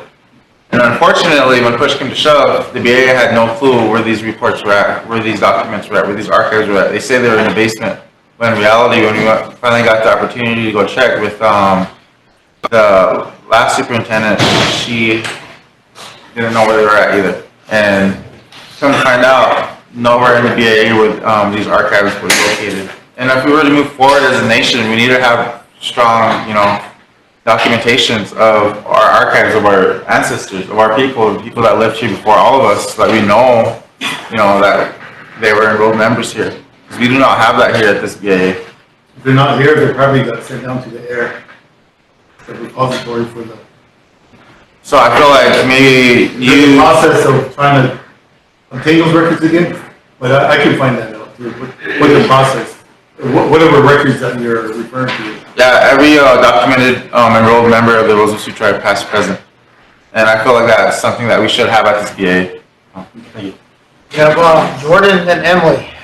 Just to let you know that the process has been started for that. There was past resolutions that were made to start getting the information of our enrollment data from the Kansas, I think that office down there. There was resolutions that were passed, so they should have, you guys should start that process already to Okay, get that I'll information. check on that. Thank you. Emily? Thank you. I just have a couple things. I'll try to be brief. The first one is, I know in your report here, you cited a couple of other reports that were maybe monthly reports or something. And so just in the spirit of trying to bring myself up to speed on what's already been done and not kind of having these conversations out, would I request that those reports through you? Is there already a process through maybe the secretary's office or somebody on the tribe that the council would have access to those types of reports? Just so, again, I can bring myself up to speed. So that would be the first question. So yeah, I don't know if you can answer that, like if I would request that information from you, or if that's something that's on the tribal side that I would maybe go through. We go to the president, he can send a. Are we talking about narratives? I was just in here, like, on the phone, he mentions a lot of other reports that he's gonna finalize into like a bigger 638 definition of reporting, or whatever that means. But I just wanted to know where they are so I can request to view them, so that I can bring up to speed on some of these projects, that we don't have to rehash things out in open. So I didn't know if there was already an existing process where council already gets access to that, or if it needs to be requested. So that was kind of my question there. And then the second part, I guess, is just, you talked early on and kind of throughout about having some meetings with, TLE and some different land offices and things about streamlining processes and things like that. So first of all, I think that's amazing. Second of all, I was just wondering if council can be invited to those, if they aren't already, and if they are, I'm sorry if they're not. And then also, if there's been any kind of conversations about what the leadership can do to help move those along. Because what I don't want is, I don't want to, all this great work to happen and then boom, we have to go to council and wait and wait and wait. Whereas if we can kind of move these things along, I think in the past when we talked about streamlining home sites, for example, it was bringing all of them together. So it sounds like you're doing that. But it was also about maybe taking a step farther about maybe zoning, or about management of land, or about getting your infrastructure place set up, about not building houses in clay or in soils that aren't suitable for sewer or something like that. So anyway, to get, I guess my second question is, in the past, we had a commission, the Land Use and Environment Commission. To my knowledge, the council has kind of absorbed those responsibilities in the past. I don't know if that's still the case, so maybe that's a question to our body here. But either way, is there a way that we can have conversations around land management and land use simultaneously, so that the people are involved, so all of the different moving parts are involved, but also we already have a lot of existing laws on the books that maybe just need to be updated. And I love that word adaptability and adapted. And yes, it's great to have a law, but if we're not checking on them, or if we're not saying, are they still working for us, if we're trying to find ways around them, then maybe it's time to allocate those to get them to work for us. So I guess that my second question is that still a council responsibility, and is that being kind of discussed in your sub-meetings that you guys are having? I know Land Council addresses most of the stuff you just talked about. So bring it up at Land and Natural, is that? Yeah, Land and Natural, and we did talk about the zoning with Paula's program yesterday too. So we're just kicking off of that with Solo. Those 5 would be. I think we're going to get into more detail as we have more meetings. And you guys are all welcome, or whoever is welcome to come to the meetings. Who's ever interested. Okay, thank you. Same thing with TLE and with Solo. And like I said before, if there's any other meetings or committees that we need to have a meeting with to work out some processes or some issues, But Emily, we're willing to do. finish your question. Sorry, I looked at my notes and I had one small thing at the bottom is, I also really appreciate this, opportunity to kind of have these types of discussions. And I know in the past, and again, I think Ben brought it up about, BI was kind of good about telling us what we cannot do, not necessarily what we can do. And so I think in that spirit, if there's a way that we can have these conversations so that maybe we're getting insight from the BIA on this is currently how it is, but these are options for us to change that. And the reason why I'm bringing that up is like in the past, for an example, I was our biologist for years, and so we had one program that was paying to eliminate and eradicate prairie dogs, and we had another program that was paying to conserve them. And so I can really see this playing out right now with fire. Like why, when we look at it, if we're going to be justifying saving life or saving money, which is what fuel and grass is kind of viewed at now, versus grass as an ecosystem and spending money, which would allow fire, right? Manage fire, versus eradicating fire, which is then more detrimental to our land, and then not paying for structural fire, which is literally killing people. So I think if there's a way that we can have those conversations with you to get insight, not necessarily to tell us, no, this is not what you can do, but because we can't do it right now, maybe this is a conversation, or maybe this is a report that we need from council, or maybe this is a plan that council needs to do and submit it. But those kind of conversations, I think, would help us move forward rather than just hearing no. And I think that's happening already with the climate, what is part of The climate board. the Climate change. Yeah, climate change, that she's working on a plan for prairie dogs and some of the other stuff that you discussed too. I think if you guys are interested in attending her, I think there's a meeting, but I know you got council, but there's a meeting today on climate change, in which some of my staff will be attending. And they attend every meeting with all of us on climate change. Thank you. I'll definitely look into that, or if you can share any information on it. Thank you. Sarah, did you have a comment? Yeah. So Emily, like yesterday in our meeting, we did discuss like a lot of what you're saying with the land management and stuff. And I think that's an excellent idea for all 20 to become more aware of the laws and the regulatory processes that go with it. Because as a council, 2 motions were made to pretty much break our own laws. And it has to do with home site. And so when it comes to Title 18, and we're supposed to be abiding by that. So we as a council put our TIPO in a position where their integrity as a program where it was jeopardized. And they were put in a position where they were directed by this body. I did not vote on that. I refused to have, all of the TIPO program, because of our budget and finance, is one of the lowest funded programs. And it's our most important. It's the preservation of our culture. There's no price tag on culture. So to see them as the most underfunded, one of the underfunded programs, and then to see us as a council go and direct them to break our own laws as, that, I really have to step on a lot of toes right there, So your idea of having land management talks and discussions is greatly needed, because all of us should have that schooling already before we even throw our name in the hat, you know what I mean? So as a cultural resource specialist, I was offended, I was appalled, and I cannot stand with people that will go in there, take our law, and just throw it behind them so that, Kula, Moshke, Shchepashi can get what they want. And that's not the way that we roll. And when our programs are federally funded, we keep forgetting that part. We want to get rid of the man, but yet we're going to go right back and ask him for a couple bucks. You know what I mean? So it's like, we kind of have to, as Lakota's, we have to, like she said, it's a unit. We have to get on the same page.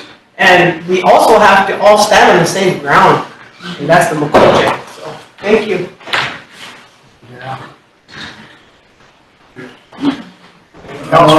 And one last thing, what I'm planning to do is have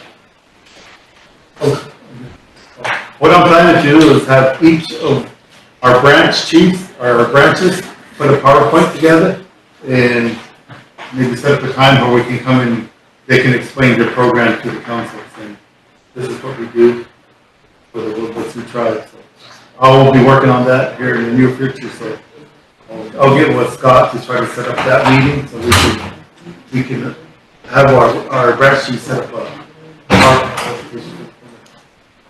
Kathy, then Sharon. Thank you. It's kind of a little off what you're saying, off base of what you're saying, but that's something that is a downfall of our tribe. I mean, giving the reports is great for us to hear what each one is doing because this is what the downfall is. Our tribe has so much duplication of services.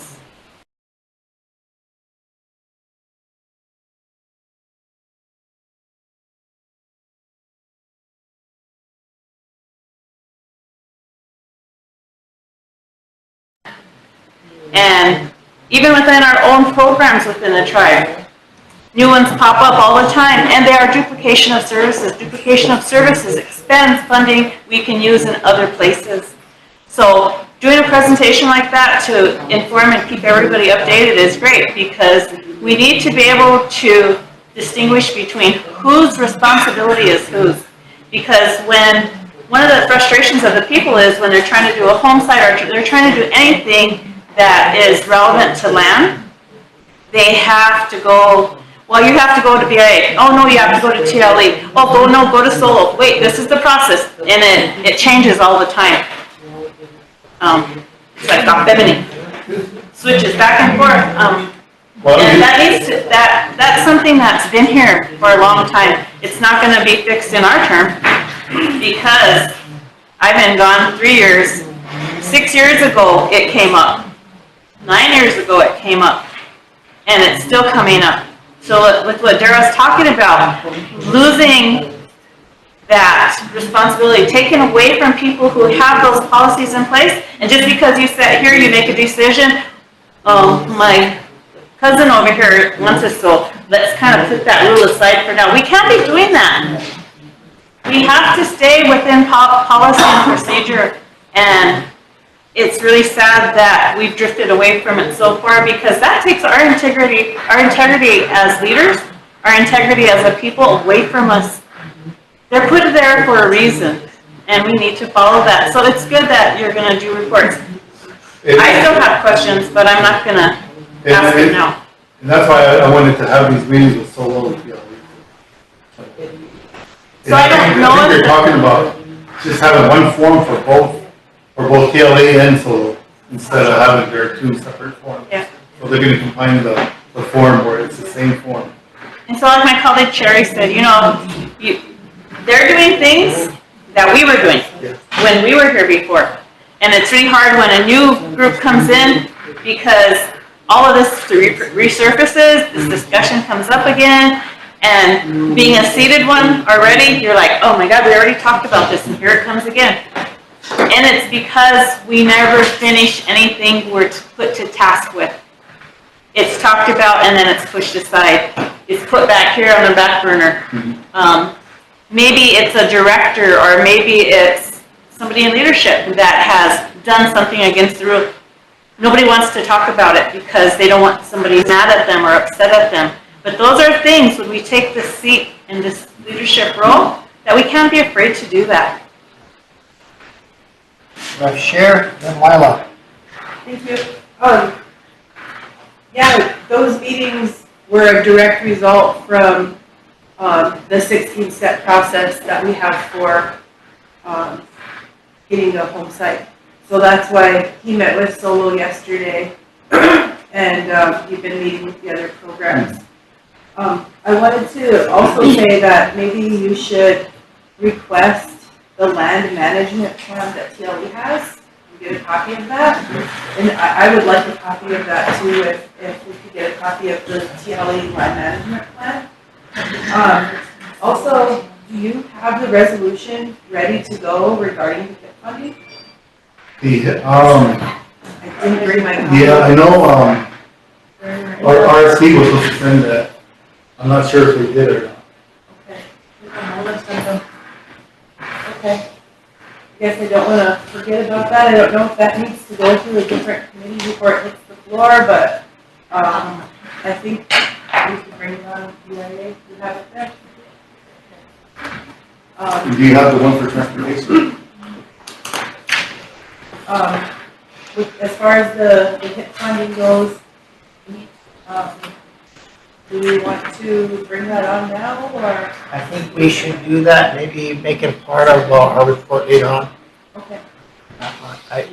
I'm glad you guys attended those 2 days of the meetings. I couldn't attend yesterday, but you continued to talk, and I think you guys got some ideas on what we can do with our HIP program. So, but we'll talk about that under housing. As part of my report, as far as the projects, the things that we got going on, that was part of the, of my report, so.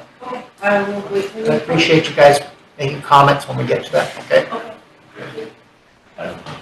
All right, that's all I have. No, anybody has? Lila, do you have one more comment? Maybe? Yeah, I do.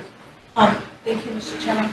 I just have a question regarding, this is gonna involve the Bureau as well. But, you know, the Constitution is set in stone and it's been there forever. And we cannot violate that Constitution, you know. And home sites have become very popular now because, you know, people know they can go out. A lot of people want to go back to their land or close to their land, out of town, you know, all of this. And our young people are interested, you know, our young ones, they're very interested in getting some land because they want to work towards buying a house or a she shed or a he shed or whatever. But I think that, and I don't know, this is really concerning to me, is this tribe, this body violating, even the admin, violating our Constitution. When we get those, like she said, the federal dollars coming in to these programs, and we violate that law. For example, this is a tough one. It's really hard. I know it's hard for the admin and it's hard for this body. But in that Constitution, we are not allowed to bury our loved ones on a home site. That's tough, right? You know, you have a home site, but you know, we have come to a point in a place in time that we're trying to manipulate those things because, you know, it's tough. And, you know, this body doesn't have the authority to violate the Constitution. Neither does the president or the vice president of the tribe. So if we do that, I demand Scott sign, you know, Mr. Chairman sign for me that I want this way. That's invalid because of the Constitution. CFR 25. We have a lot of work to do there. And what worries me is this money. Because we've done it. You know, past councils have done it, past chairmen have done it. Because of who we are as a people. You know, that's just the way we are. We have a lot of compassion for each other. But somewhere down the line, that's going to come back and hit us hard. Because we have TLE and we have solo.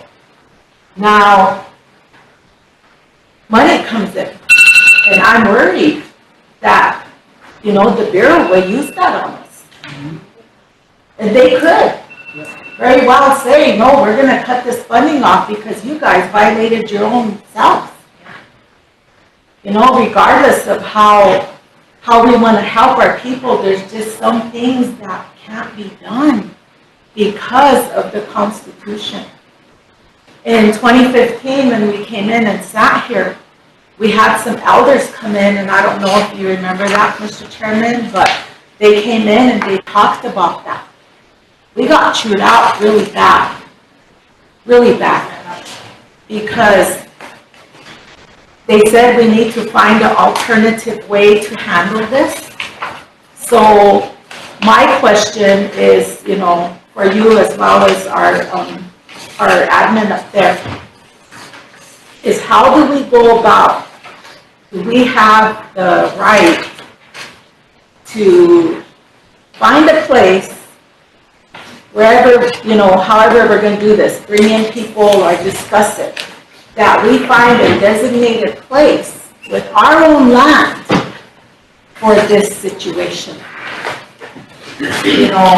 And I thought about it and talked about it to certain people, but we have to do something because right now the movement, there are people who do not want to be buried in a cemetery because of the history with the churches and the boarding schools, that's real.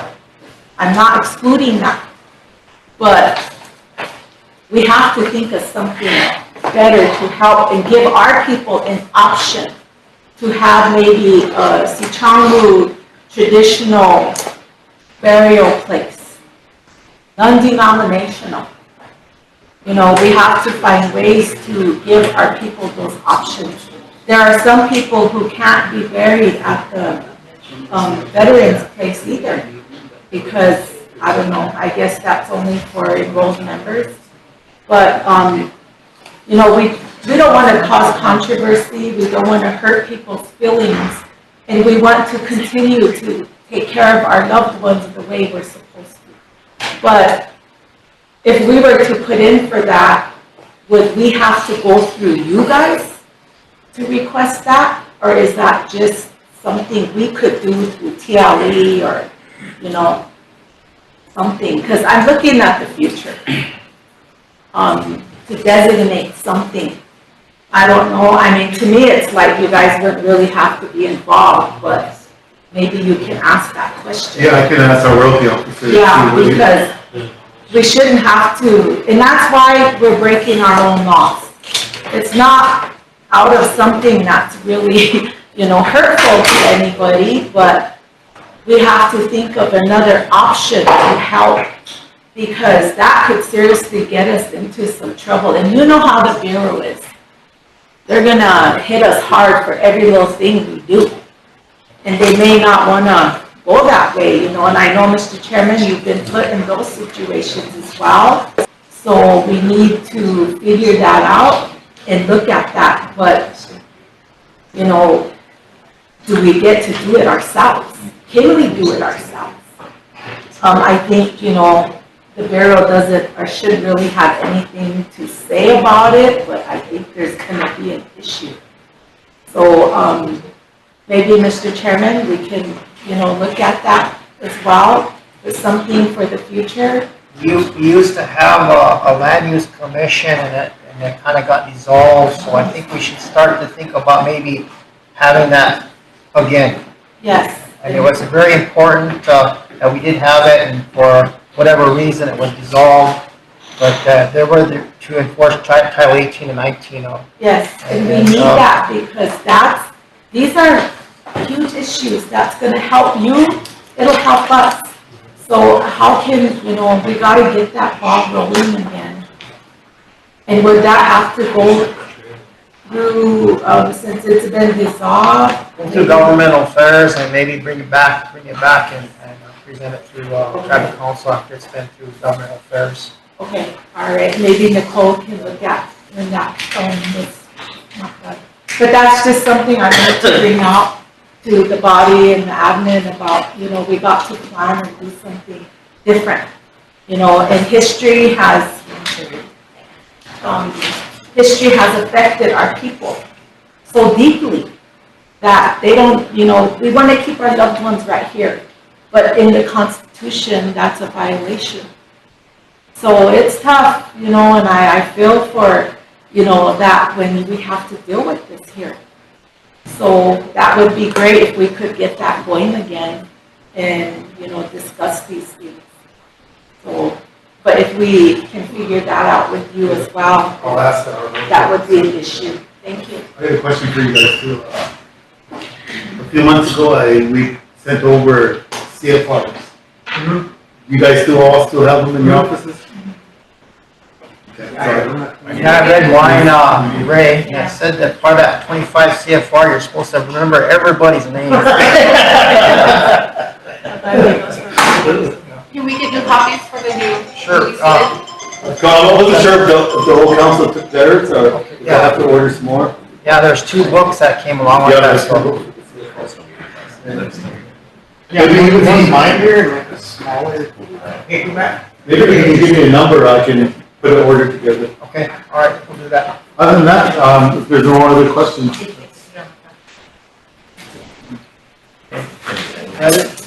Emily, did you have your hand up?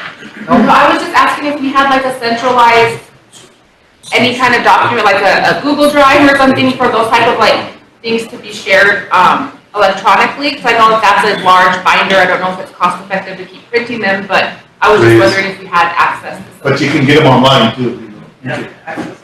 Thank you. Okay, we need a motion to approve it. He wants to get out of here, so need a motion to approve, Superintendent. I'll make a motion. Dan, second by Chris. Question by Emily. All in favor? 1, 2, 3, 4, 5, 6, 7, 8, 9, 10, 11, 12, 13, 14, 15, 16, 17, 18. Opposed? 0. Not voting. 1. Motion carried. Thank you, Ray. Let's take 10 minutes. We'll come back and listen to the election board, and then we'll break for lunch, okay? 10 minutes. 10-minute break, council. Scott, before we move on to, sometime we need to pass a resolution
So did you need to make a motion for, or does that need to be done by resolution? Or We can have a resolution.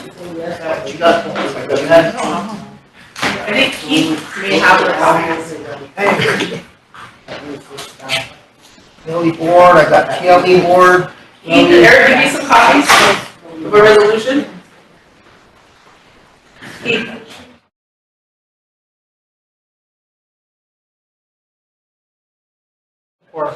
Signature authority.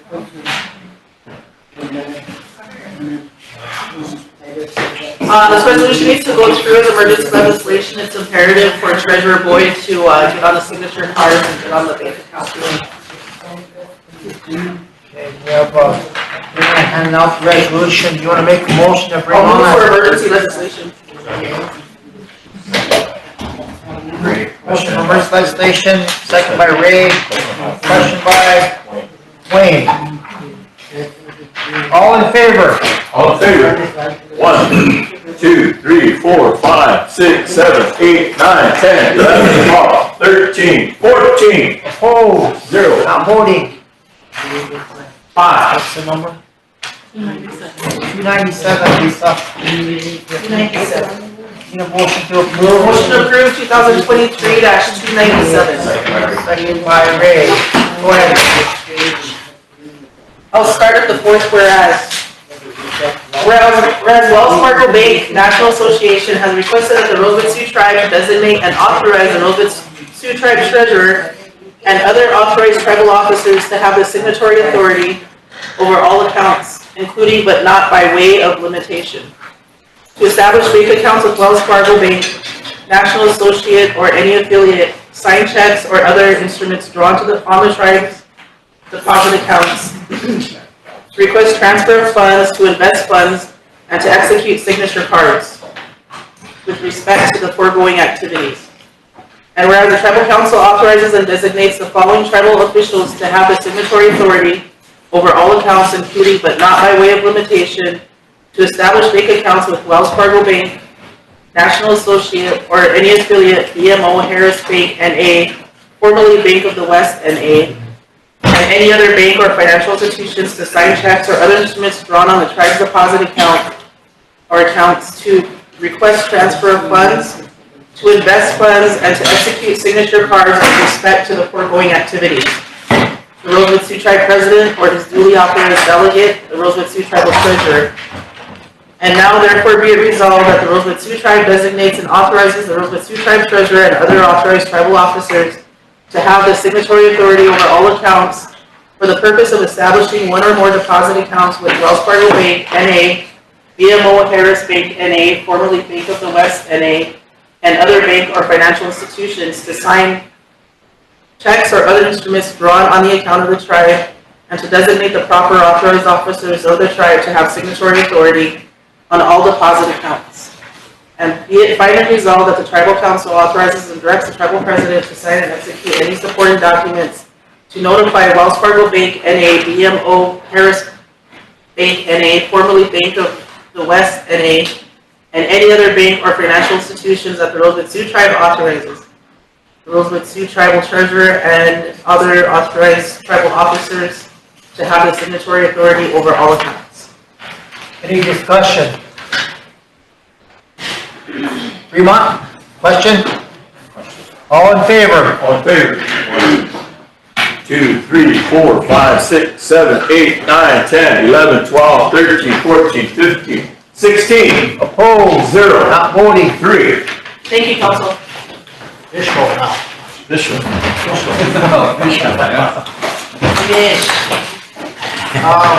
Next, we have the election board over here. They're gonna talk about the council position that the person declined. So now it's from the Sioux, and we're gonna tell you a little bit about that. Can we do that one online for the public to know what's going on? Or we can't? Okay. Yeah.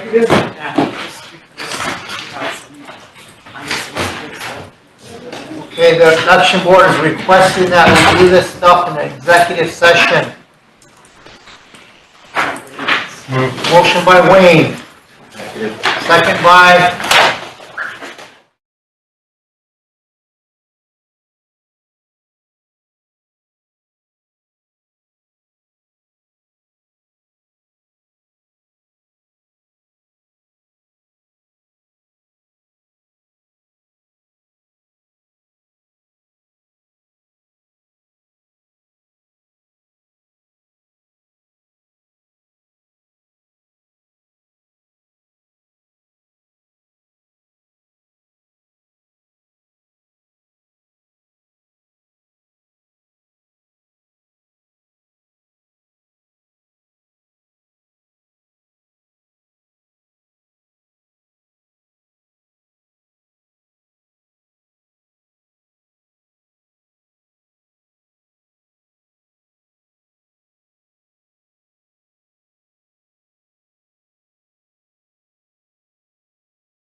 came and the promotion. Okay, Lisa, we're back on the air. We went into executive session to get some clarification on our election and our withdrawal from the election by the Butte Creek representative. Lisa? I make a motion to declare the Butte Creek Council seat vacant, to order the special election with a 2-week affidavit filing period and a 1-week challenge period. Second. Second by Sheriff. Is there any more discussion? Or we discussed enough? So, question by Wayne. All in favor? All in favor? 1, 2, 3, 4, 5, 6, 7, 8, 9, 10, 11, 12, 13, 14, 15, 16. Opposed? 0. Not voting. 1. Motion carried. Is there anything else? Budget. The budget. I recommend that the tribal council appropriate $22,000 out of the LACTF funds for the special election. I'll make that motion. Motion by Sheriff. What was the amount? Appropriate money for the election. 22? Special election. 22,000. Second by Lisa. Second by Lisa. Question I have a by question George. on that before. What? Ray? Thank you. I would like to see a budget first before voting on this. And I'd like to see the remaining balance that's in that LATC fund before. So whenever the election board comes back with their timeline on when this will happen, I'd like to see the budget come back at that time as well. Pending a budget, can we put it that way? Move it pending the budget? With the budget, That for the special election. we all get copies, so that we know what we're voting on. Yeah. Pending the budget. And they do have about $6,000 left. Lisa, go ahead. Will there have to be new, judges training too? No. We hope not. Okay, so, It won't be. so our committees will have to try to get the same judges that we had for the. Yeah. Okay. But would it, All you old school people that did all the tally marks, that's gonna happen again, so it's kind of fun to do that, kind of exciting, but.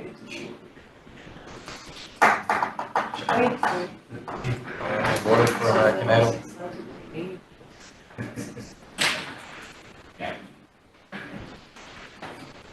Okay, rather than looking at each other, do you want to take Ken again? Okay. Yeah, we're gonna take a lunch break right after we were done with them, so, you guys wanna take at least five, just so we can get our paperwork back in there. 2 minutes. 5 minutes.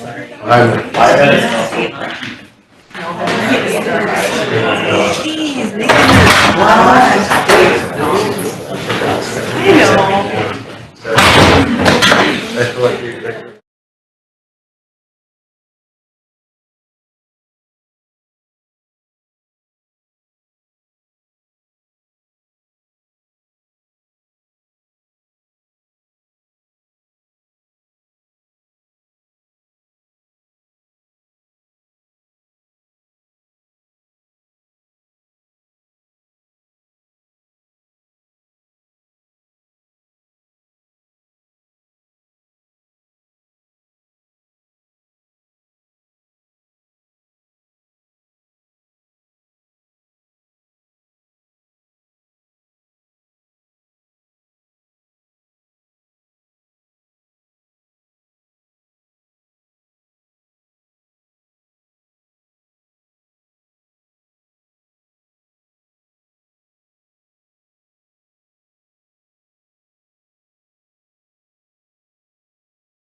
Comfortable with that budget?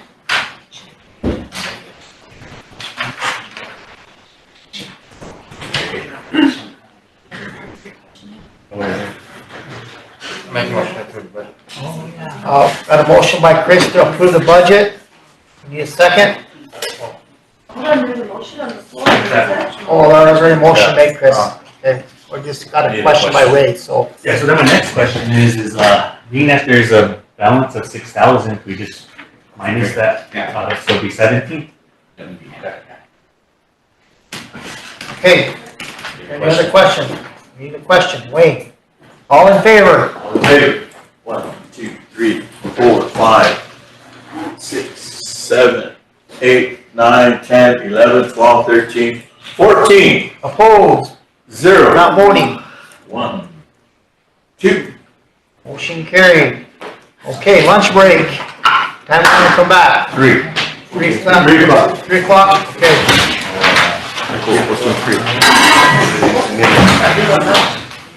No. No, you're okay.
in the room, 12 in the room. Usually go down the agenda, but like I said this morning, we might want to get to our committees. It's going to take a little while to select committees today. We'll do that under the secretary's report. Then we'll go back to the constitutional officers as far as my report and the vice president's report and the treasurer's report. So we'll hand out a list of all the committees. I think everybody's got one already. And I think it's always been, the rule was try to only pick 2 committees, but once you pick more than that, it kind of gets hard to make it to all your committees. You get overwhelmed. That's a suggestion. You don't have to keep to that, but it's a suggestion that encouraged to only have a couple committees. 2. This last year here we had a lot of people who are very active on their committees, some of them that weren't very active. So we all got to learn how to be able to be at our committees. So pick something that you really want, interesting to you, or you really have some knowledge about. So encourage everybody to, once they're selected, to make their committees and learn all you can about your committee and what you're supposed to be doing on that.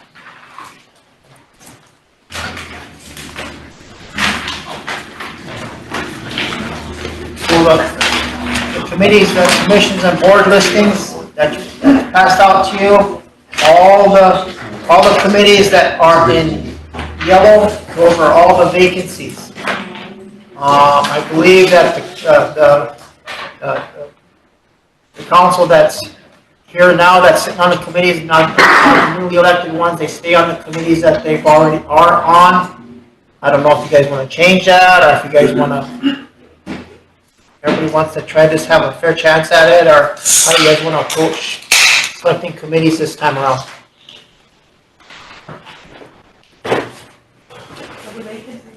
For the vacancies? Okay.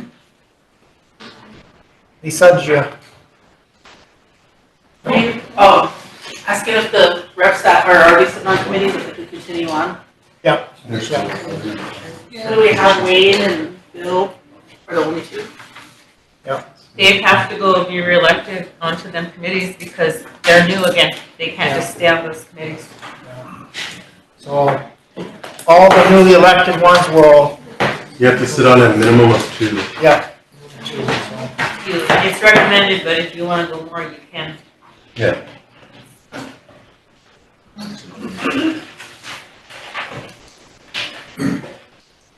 So how do you want to do this? Do you usually have a sheet that we pick from, or share? I'd like to nominate Ray for budget and finance. Budget and finance. Let's mark these all down. So there's 2, 4 positions on there that are open for budget and finance. Ray, nominated Ray. Lisa. Lisa? I'll nominate Sherry. Sherry. Micah. Lila? I'd like to nominate Kathy and myself. Okay, Kathy. I'll nominate myself for budget and finance. Lila. And Wayne. Okay, I'll nominate Micah. Micah. I have a question. Wait. So with the discussion with Butte Creek and how we declared it vacant, and we had the discussion if we would carry on until we filled it, but we aren't going to, so with that, but they speak up also. I'm not sure how that works. Seems like you're still on there until it's.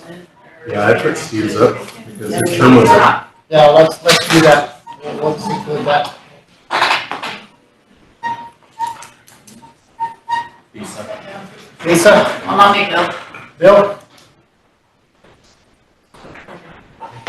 We're looking for 5. That's so we're filling 5 positions on the budget and finance. Yeah, 1, 2, 3, 4, 5, 7. Lila, it's Ray, Cher, Kathy, Lila, Wayne, Micah, and Bill. Okay, should be 7. Jordan? I'd like to say something. We gotta vote for 4, or pick 4 names? 5. Motion to cease, we'll just cease nominations, okay? Yeah. Go straight for voting, okay? Vote for 5. Vote for 5.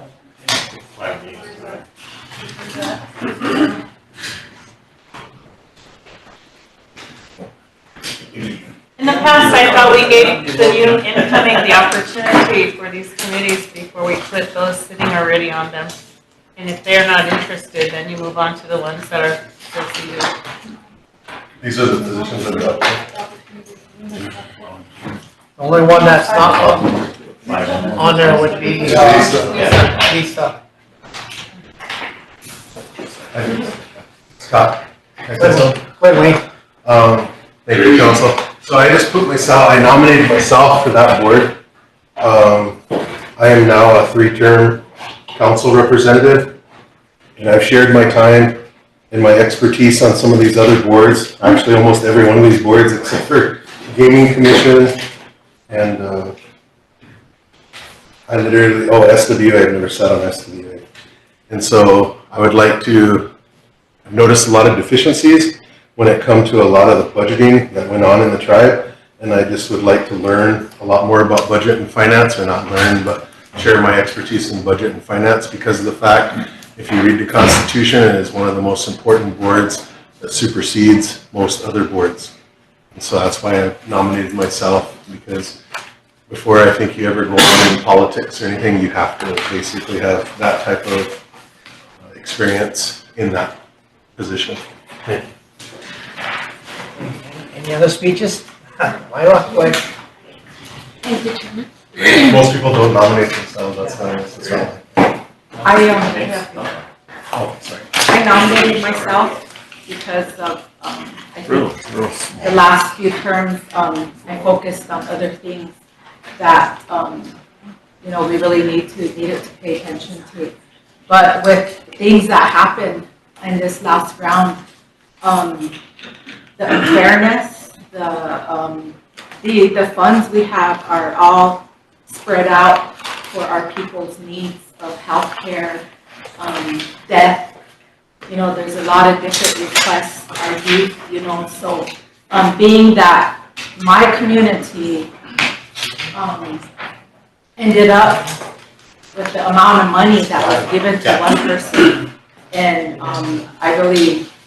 that don't sit well with me, and I don't want to see that happen again. I think being on the committee is very important, and I'm in a better place now, sitting on council, where I feel like I can help the tribe make good decisions. And I think we have a lot of projects and things that are coming in that require us to really be focused on our finances. And it's also, going to be good for our treasurer. I wouldn't have done that if I didn't feel confident enough about, where I'm at. So I appreciate it. Thank you. Okay, I've got all the votes. The votes are in, so. Ken, are you ready? Okay, we have Cher,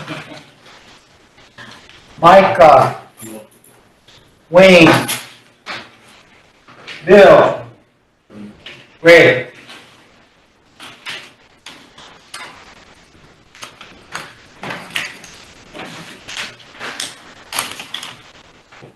We have Jordan, Micah, Wayne, Ray, Sheriff.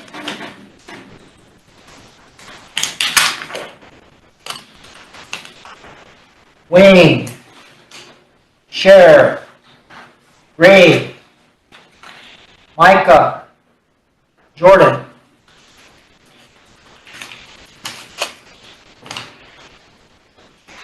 Lila, Kathy, Wayne, Jordan, Sheriff.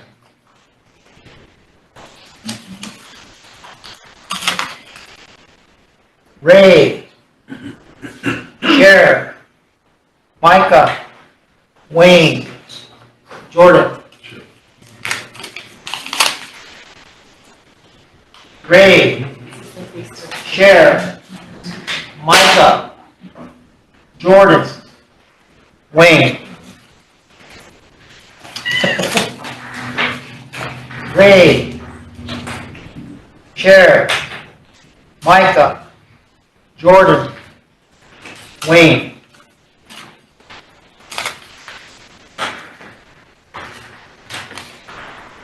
Jordan.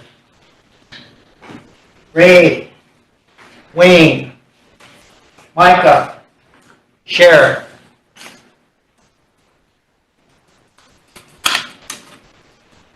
Bill. Ray. Kathy. Wayne. Micah. Bill. Wayne. Micah. Sheriff. Ray. Bill. Kathy. Lila. Ray. Wayne. Sheriff. Wayne. Micah. Ray. Jordan. Wayne. Lila. Kathy. Sheriff. Jordan.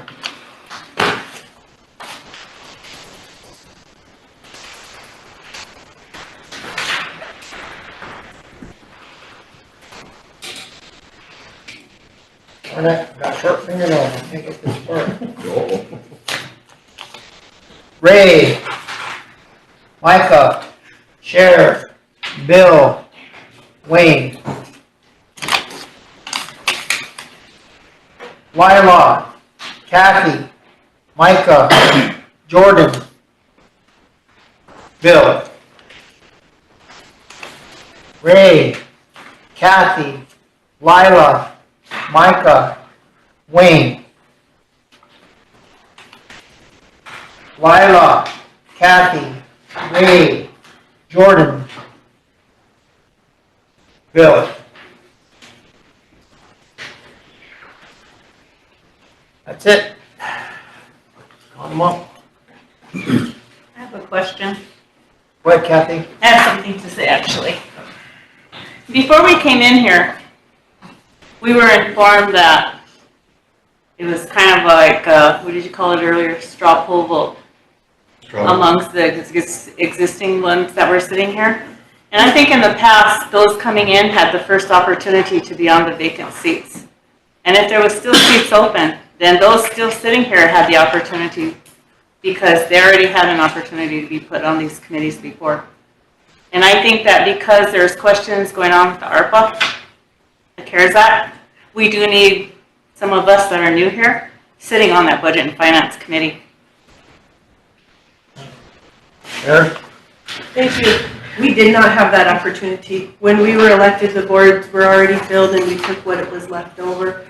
We talked to the attorney about it because we felt like how you feel now.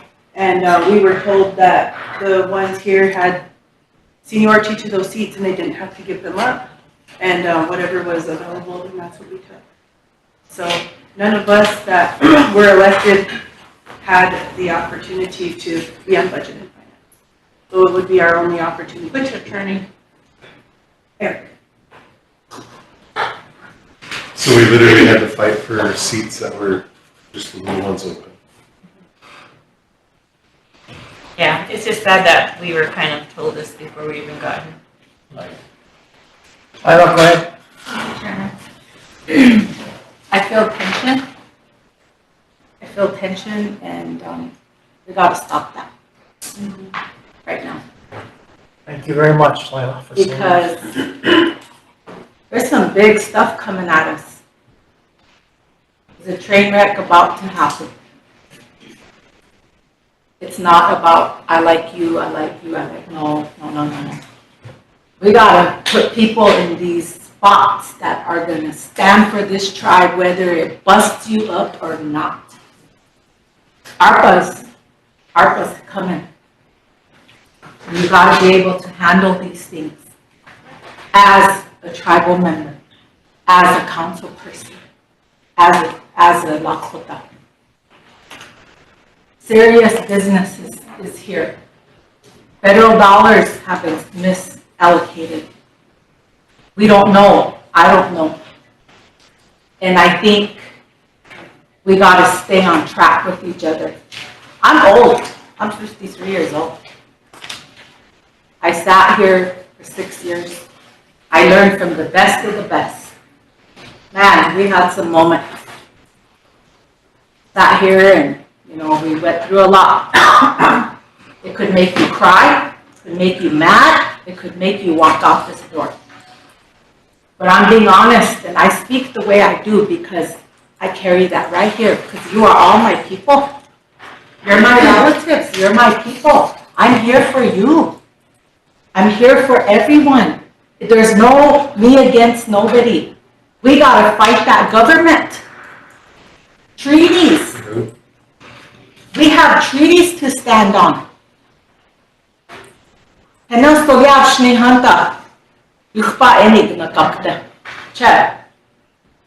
Treaties kilana supa. Kilana supa. They're laws of the land. This is big gun business. And we gotta stick together on things. I myself don't like money. I don't. If I have it, I give it away. I help people. That's how I was raised, actually, But think about it. Give yourself that time. Really think about it. It could tear a friendship apart. The tribe, we are in a really bad situation right now. And I'm saying this because I want us to be able to be strong. I don't know what's coming. I don't know what's going to hit us. But we don't need to be dokja, as they say. Do things in a good way. And I don't mind you guys sitting there. That's fine with me. But I'm just asking you, don't give, if I want 16,000, are you guys going to give that to me? I'm from Spring Creek. I want this, I want that, and I'm going to say it because that pisses me off. That's wrong. That's why I wanted to throw my name in there. But we come in here with a lot thrown at us. And you guys are going through it too. I'm not the only one. But we have to be strong and be ready to defend ourselves because there's people that walked out of here that still owe this tribe. Shouldn't be that way. Integrity, dignity, honesty, respect. That's what this is about. So I really, I want us to not be like that, please. And be good relatives to each other. Because we're all in the end, it's just us. It's just us. And I got your back if you got mine. So let's not be that way, and let's be open-minded in a good way. And this flag, I look at this flag. That's why I like to sit here, because when I have a hard moment, I look at that flag. There's no break, or there's no teepees in a corner down here. It's unity. So I just wanted to throw that out there because it's not good when we do that. We need to police ourselves here. It shouldn't be our president having to correct us. That's not his job. So we need to do that as a body, and let's stick together and let's do things good. And the people are really depending on us, you guys. Really depending on us. I just had a text earlier. There's people living in a little tent. They're up at the fair. They're all over. So let's think about those guys, Let's do things in a good way.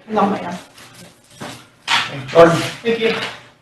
I guess the reason why I wanted to be on budget and finance my first year of being here, and it was because you come in here with goals, right? You want to make change, you want things to get built with ARPA money, and then to see that didn't happen. So I guess the names that are up there that got the most votes, whenever we sat here and we was talking, going through that the last term, we did try to stand up and make those changes. So I feel like it's not like we're not capable of doing those things because we have been trying. So, and I just kind of want to let you guys know and make you guys aware that you guys are allowed to come and sit in those meetings. And we're not going to shun you guys like how we may have gotten shunned in the past. So just to make that aware and like have a good working relationship with each other, just letting you guys know. Thank you. Kathy, go ahead. I just wanted to apologize to you guys. Like Lila said, we come in here to try to do right. And, like Jordan said, everybody's allowed, on the outside we were told a lot of different things. And that's why I wanted to be on there, because I'm about accountability. And I'm not afraid to hold anybody accountable. If I make them mad at me, make them my enemy, I'm fine because I'm here for the people. So I didn't mean to offend any of you. I just had that desire to, because I sat on the committee before and I was very stern. And you have to be stern, whether it's your relative or your friend that walks in there or one of us. You have to have that sternness, and I was. And that's why I wanted to be on the committee again. And so as long as we can all work together, it's just like she said, and that's what we came here to do, is all be one and all of us work together to make some positive changes. And that positive change is going to come with some challenges. Thank you. Okay, are we gonna, if the ones that have been sitting and got on a new committee, that's gonna add to your ones that you're already on, right? I'll resign. So that's my next question. Are you gonna resign from one to fill this committee? Which one would you like to resign so we can? I'll resign from, Lisa. Maybe we should go ahead and, I'll make a motion to go ahead and seat Ray, Sherry, Wayne, Mike, and Jordan. We'll do the vacancies. Budget and Finance Committee, and then they can go ahead and resign after this The motion on the floor, seat, second by Chair, question by Martha. All in favor? 1, 2, 3, 4, 5, 6, 7, 8, 9, 10, 11, 12, 13, 14, 15, 16, 17. Opposed? 0. Not voting? 0. Motion carried. Okay, Thank you. so Sherry, you wanna? Yeah, go ahead. I would like to relinquish my seat from the Veterans Affairs Committee, and I hope there's a veteran that came on that could take that seat. That one and the Personnel Committee, I'll step down from those two committees. Chair, the Veterans Affairs and Personnel.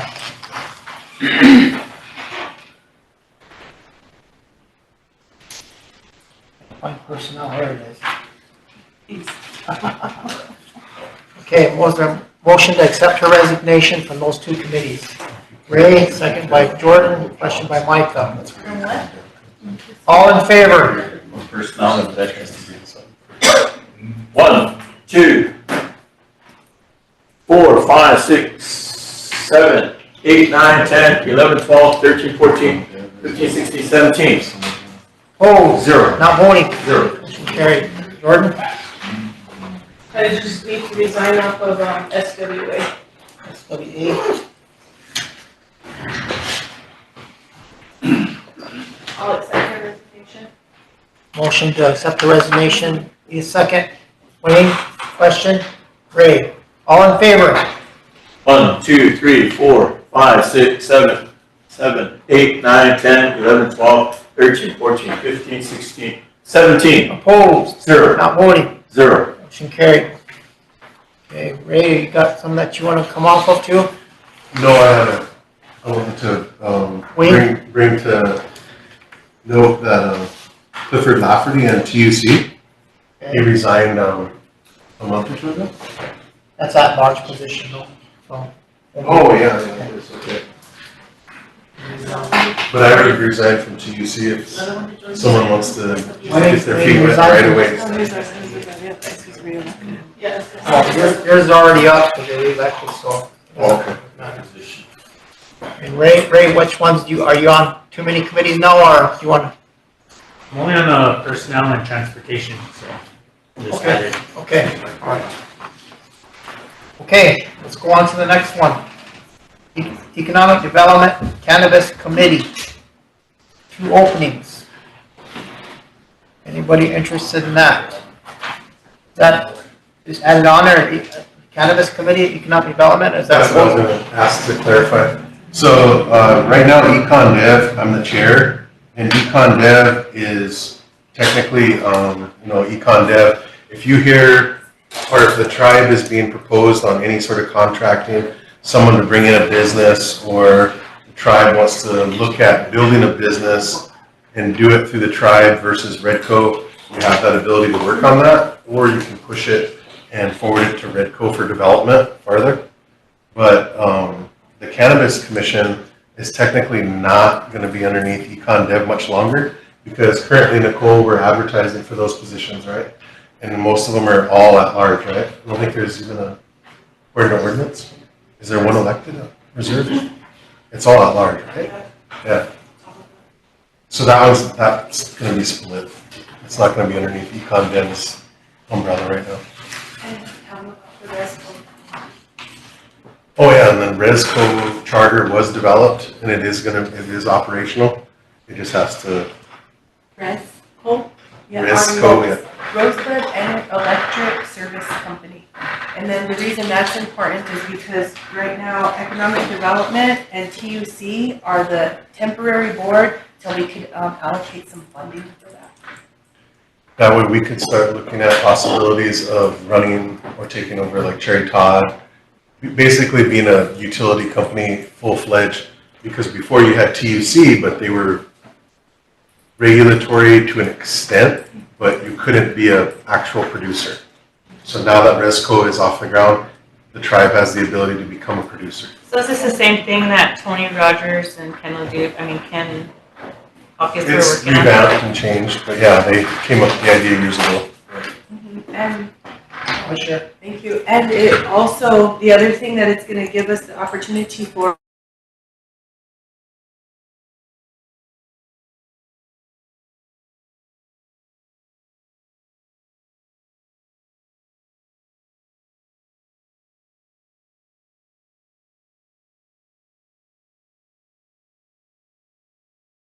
to Cherry Todd, they won't do it. For one, they have this big 60-year commitment to Basin. Basin Electric, but also as a residential client, they can't purchase it from you. But if we're an electric company, then we can deal with them like that. So we stood that company up, and I'm proud of us for actually doing that. It was a good job, Wayne, but it was something that really needed to be done so we can make some forward strides with wind and solar.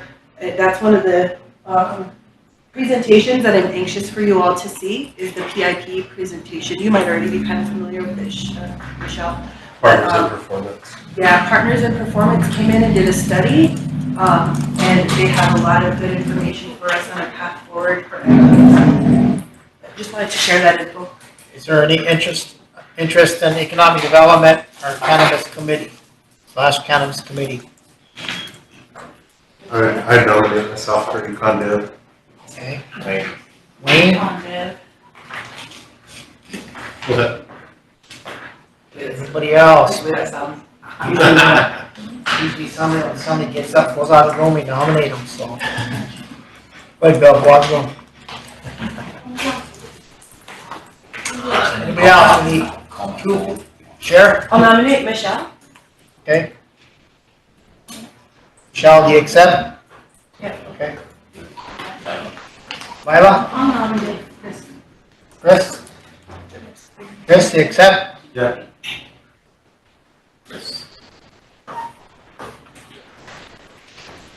Okay, we got 3 on there, we got 2 positions to fill, so we'll vote.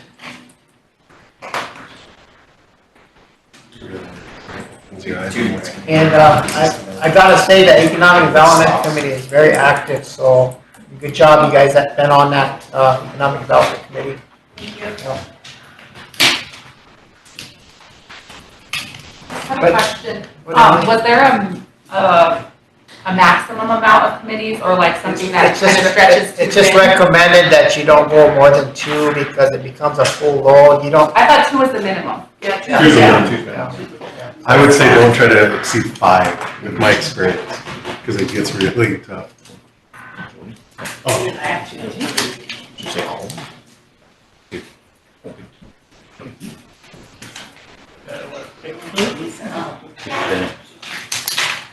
Not even on, but okay, thank you.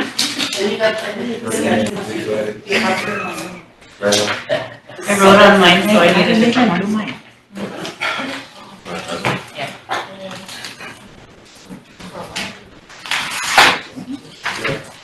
Yeah.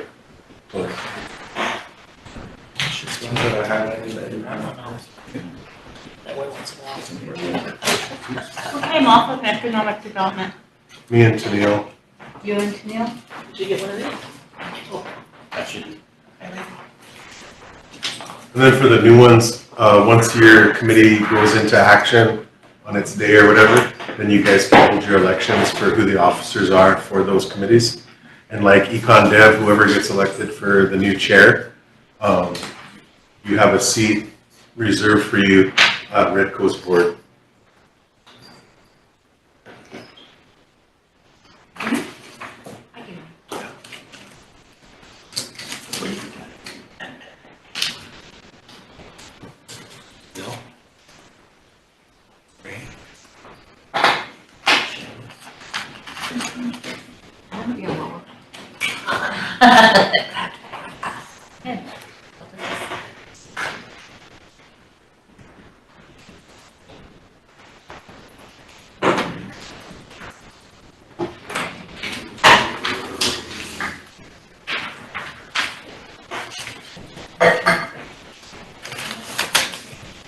Okay. Wayne. Chris. I nominate you, Wayne. Wayne, Chris. Michelle, Chris. Okay. Chris, Wayne. Michelle, Chris. Chris, Wayne. Wayne. Chris. Chris. Michelle. Wayne. Michelle. Wayne. Michelle. Wayne. Michelle. Chris. Wayne. Wayne. Michelle. Chris. Michelle. Wayne. Michelle. Wayne. Chris. Wayne. Michelle. Tie? Nope, Chris has one more. Chris has one more? Yeah. Okay, all right. So it's, Chris and Wayne. Chris and Wayne. Chris and Wayne. Motion to seat? Move. Ray? Second by Lila, question by Emily. All in favor? 1, 2, 3, 4, 5, 6, 7, 8, 9, 10, 11, 12, 13, 14, 15, 16, 17. Opposed? 0. Not voting? 0. Motion carried. Go down to the big committee, Education Committee. Education. I'd like to nominate Lila. Lila, okay. Wisha, I will also step down from Education Committee. That'll leave 3 seats open for. let's do that before we do nominations then. Okay, you resign from Education Committee? Yes. Need a motion to accept the resignation from the Education Committee. Wayne, second by Ray, question by Chris.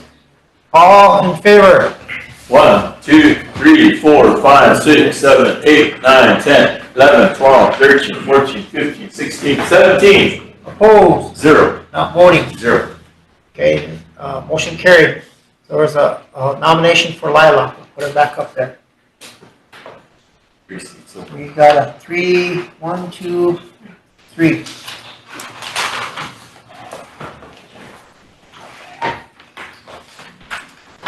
Any other takers? Sheriff? I'll nominate Ray. Ray, okay. One more. Just seat you guys.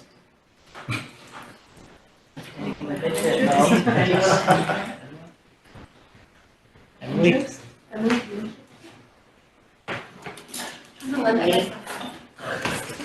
I'm interested in all of it. Sure. I'll nominate Emily. Okay. Your starts. Hey. Okay, we've got 3 on the boards.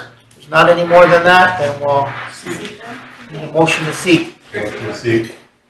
Motion to seat by Wayne, second by Kathy, Already question went by up? Bill. Oh, you already passed. All in favor? All in favor? 1, 2, 3, 4, 5, 6, 7, 8, 9, 10, 11, 12, 13, 14, 15, 16, 17. Opposed? 0. Not voting? 0. That was easy. Enrollment committee. Enrollment. Yeah, 9/8 stay on there.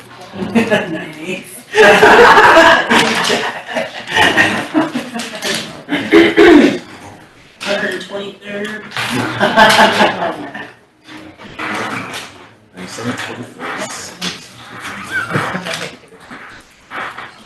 I'd like to nominate Emily.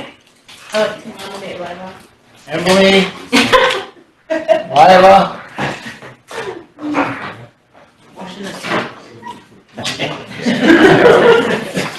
You can do that too. Motion to seat Emily and Lila on the enrollment committee. Need a second.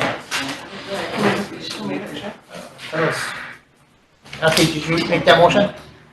I'm seconding. Oh, second? I made it. Lila, Lisa made the motion. Kathy, second. Question by Bill. All in favor? All in favor? 1, 2, 3, 4, 6, 7, 8, 9, 10, 11, 12, 13, 14, 15, 16, 17. Opposed? 0. Not voting? 0. Motion carried. Back up to the, that's all, governmental affairs. Governmental So there would affairs. be 5 then, because if we're taking Steve. Okay, there's gonna be 5 on governmental affairs. Circle Steve Brave. Open back up for Steve. Nominate Bill. Nominate Bill. Then. I nominate Chris.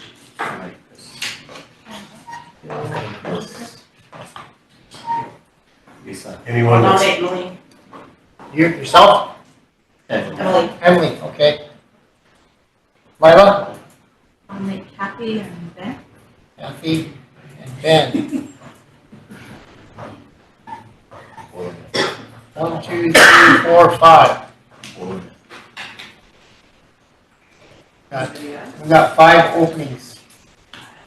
I don't think we should limit though if there's, we go past what's, I mean, if other people want to get on. No, I know we don't have to do that, but. Well, there's 5 spots open. Yeah. Are Anybody else interested? Nominate Michelle. Michelle? Okay. There's 4 positions open or 5? Steve wasn't on there. Steve Brave wasn't on that one. Oh, yeah, okay. Even sure, did you resign? No, I'm still on it. I Hey. got an agenda, man. I'm not resigning. Just teasing.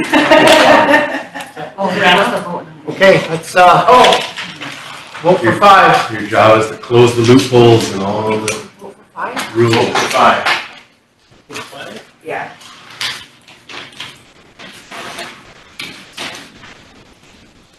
Ben. Oh, wait. Yeah. Who's under it?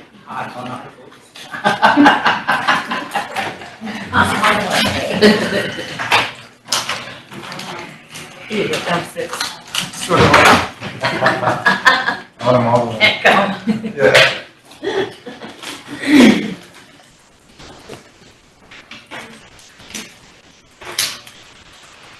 Open it up like football.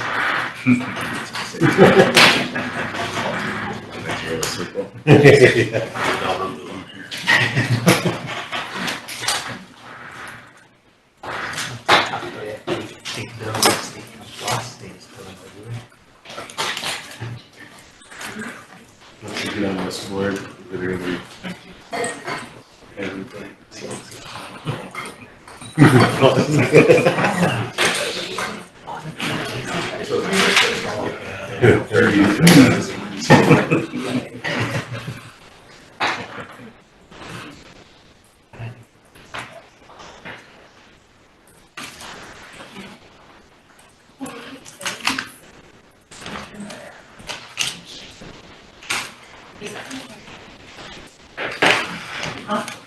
Okay, we have Bill, Emily, Kathy, Michelle, Chris, Emily, Kathy, Michelle, Ben. Let's start over. I think I missed one on this one. Let's start over. Is that why you was laughing? Yeah, I was like, there's an issue on that one. Don't be bothering me. Minimal won't pay attention. We'll go with They Bill, decided, I didn't. Emily, Kathy, Michelle, Ben, Chris, Emily, Kathy, Michelle, Ben, Emily, Chris, Michelle, Bill, Michelle, Ben, Kathy, Chris, Emily, Ben, Kathy, Chris, Ben, she said Ben. Ben, Michelle. Not on the bill, sorry. Oh, you want to erase it or We what? have to start over. Oh. We can. Well, there, or do you want me to erase it a little bit? We'll start all over. No question about it. Sorry, she's trying to catch it before she. It's hard. Somehow I lost some.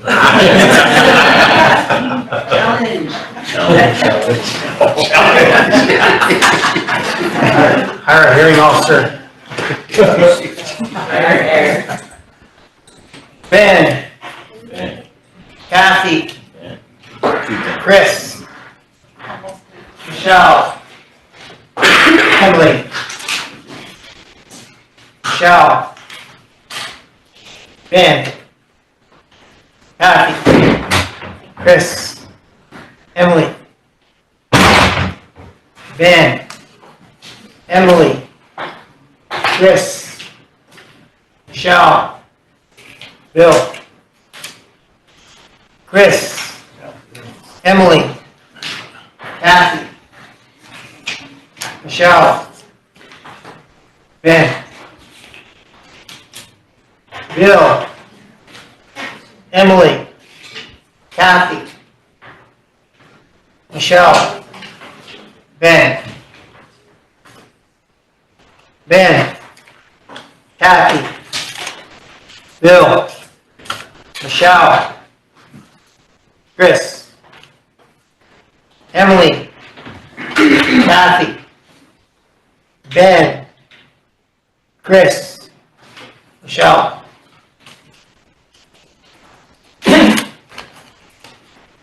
Kathy, Emily, Bill, Chris, Ben, Chris, Ben, Emily, Kathy, Bill. Ben. Emily. Bill. Michelle. Chris. Michelle. Emily. Bill. Ben. Kathy. Easy enough, Scott. I'm gonna start all over, huh? Kathy, Emily, Michelle, Chris, Ben, Emily, Michelle, Chris, Ben, Bill, Chris, Emily, Kathy, Ben, Michelle, Bill, Kathy, Emily, Ben, Michelle. Jeez. Bill, Emily, Chris, Ben, Michelle. Last one. Bill, Emily, Kathy, Ben, Michelle.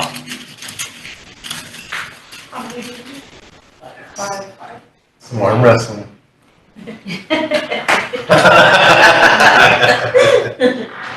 Breaking ties.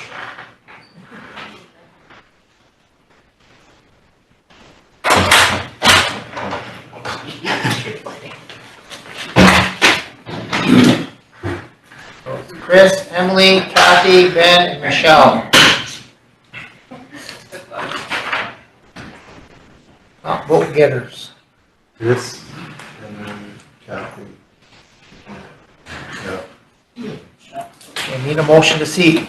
Ray, second by Jordan, question by Bill. All in favor?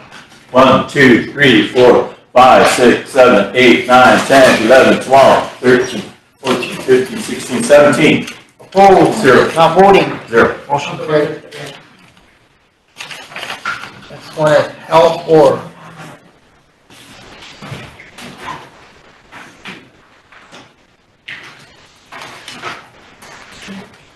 One, two, three, four openings. Go ahead, Lisa. I'll nominate Wayne and Bill since they sit down now. Wayne and Bill. I'll accept. One more tip. I'll nominate Emily. Emily. Chris. I'll nominate Kathy. Kathy. Lila. Okay. Any more? I'll nominate Charlie. Charlie? Charles, do you accept that one? I heard the side. Upward? Yeah.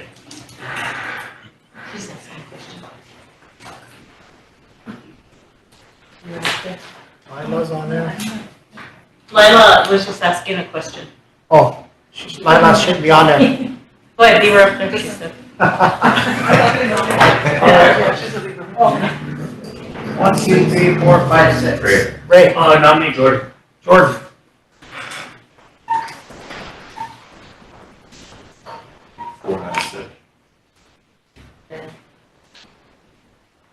Ben, did you work? Yeah, I would, yeah. I'll nominate Ben. Ben. Okay. Let's go throw everybody's name up there, huh? Four, yep. 4 for 4.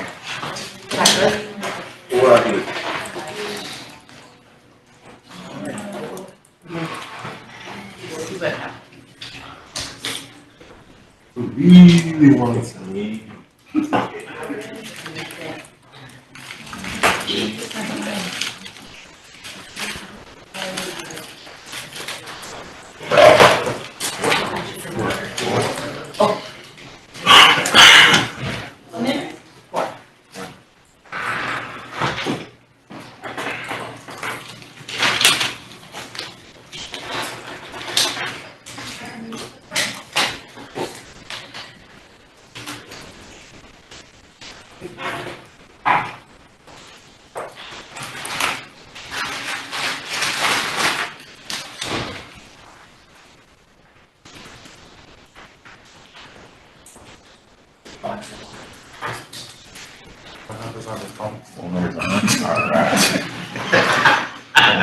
Please.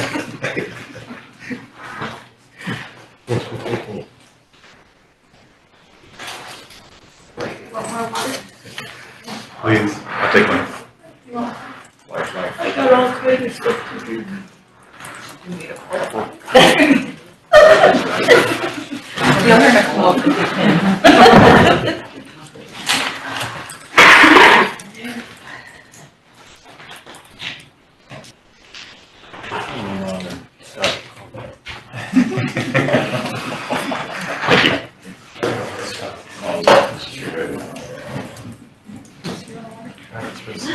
Thanks, miss.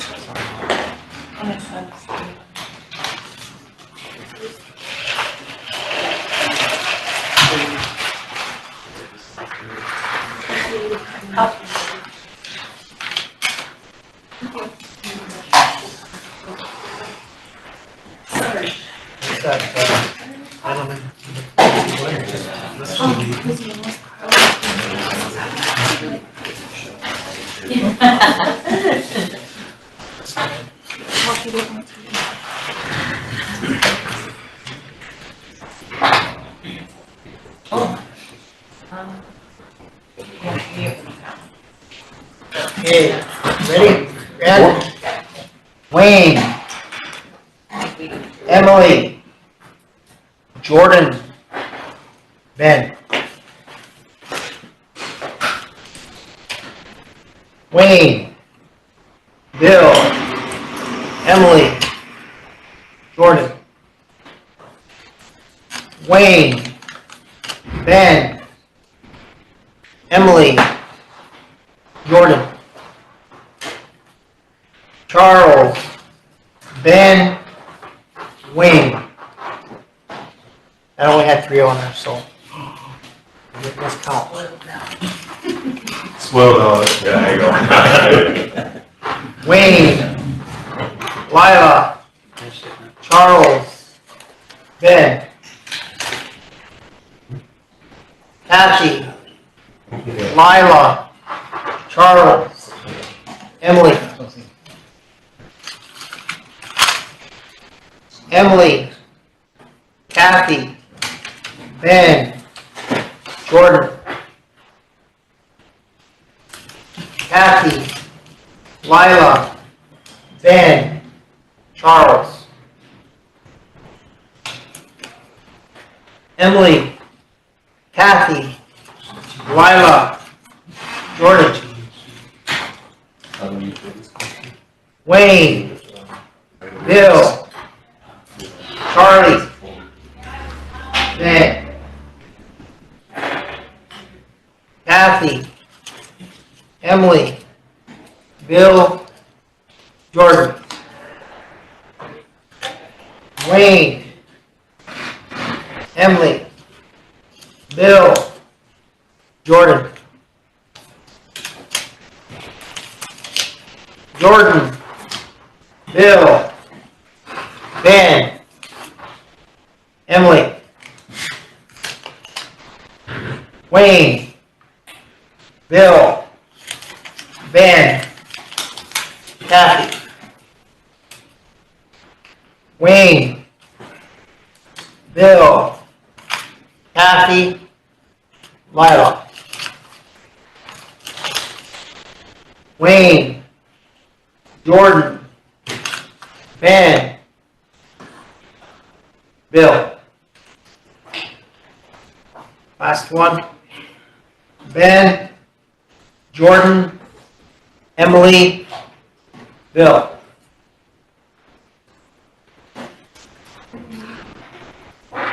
Four, yeah.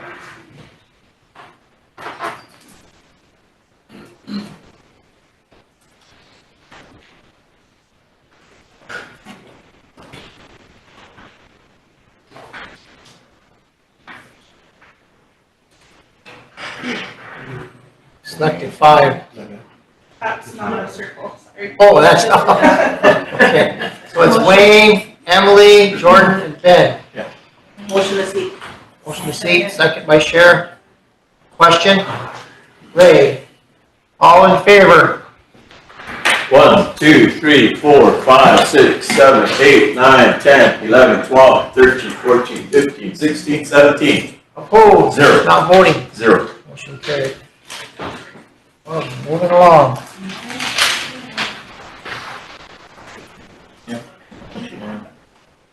Judiciary Committee. 3.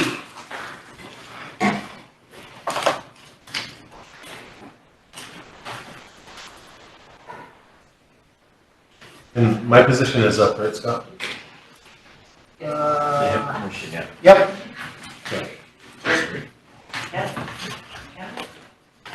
Lisa?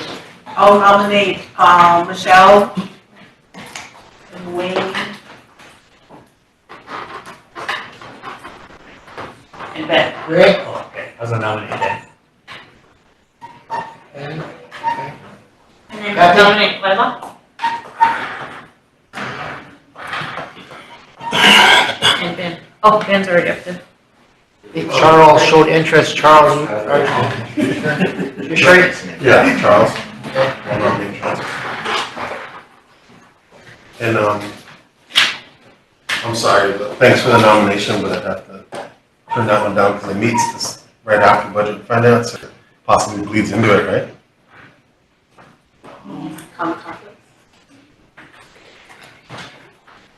Plus it happens on Fridays. We declined his nomination. Yeah, plus it happens on Fridays and my SGU meetings are on Fridays that morning. All right, anybody else interested in that committee, the Judiciary Committee? Kathy? Me, myself, Okay. and I. All three. Okay. All right, let's, vote for 4.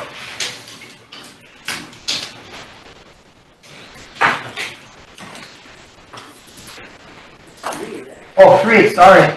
Sorry about that. Had a bunch of spoiled ballots.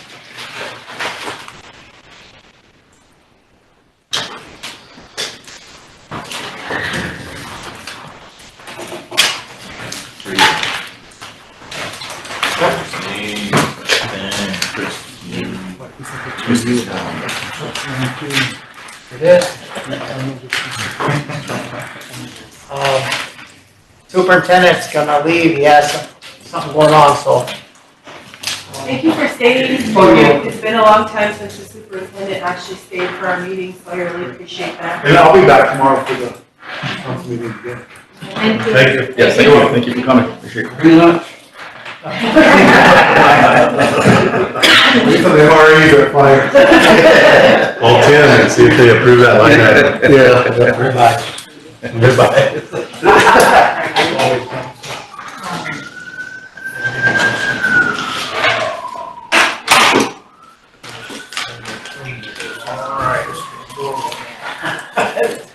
Can't stop eating those seeds. Yeah, they're wild. They're good, but they're wild.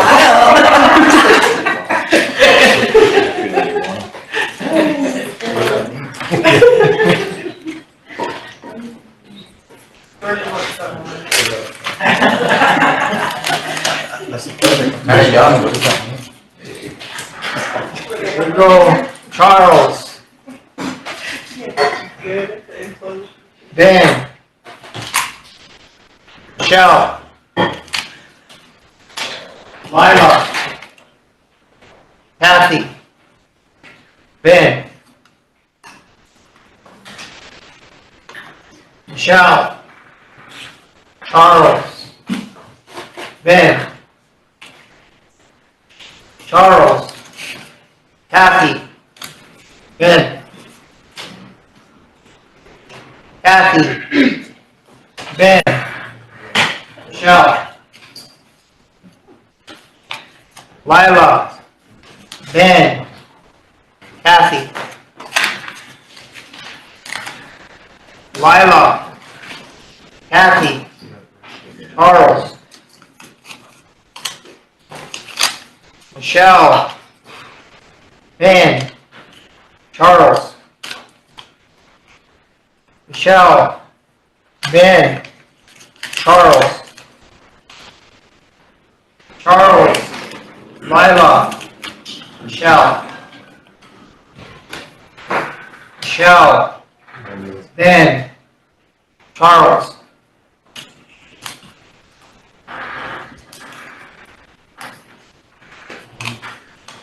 Ben, Charles, Michelle, Michelle, Ben, Charles, With the ambulance? Yeah. Michelle, Charles, Ben, Michelle, Ben, Lila.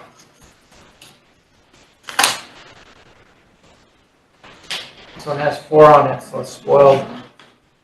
All right. Michelle, Kathy, Lila. That's it.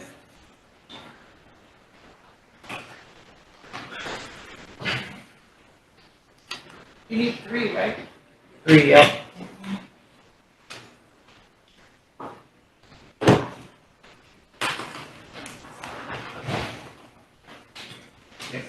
Okay, Michelle, Ben, and Charles.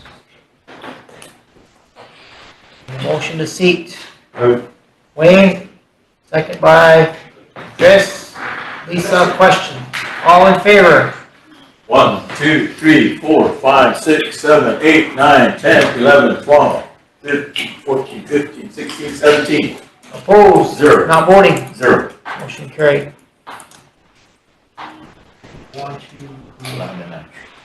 And a natural. Lisa. And nominate Emily. And Wayne. Emily, Wayne. Ray? I'll nominate Chris. Chris? Charlie? Charlie.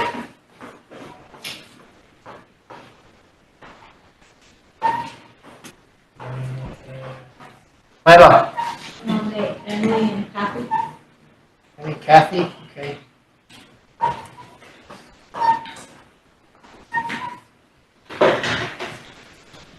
Any more? We got 2, 4 positions. Which one do you prefer, Charles or Charlie? Okay, Charlie's fine. Chaz. Call it rough that one day. Okay. Vote 4-4.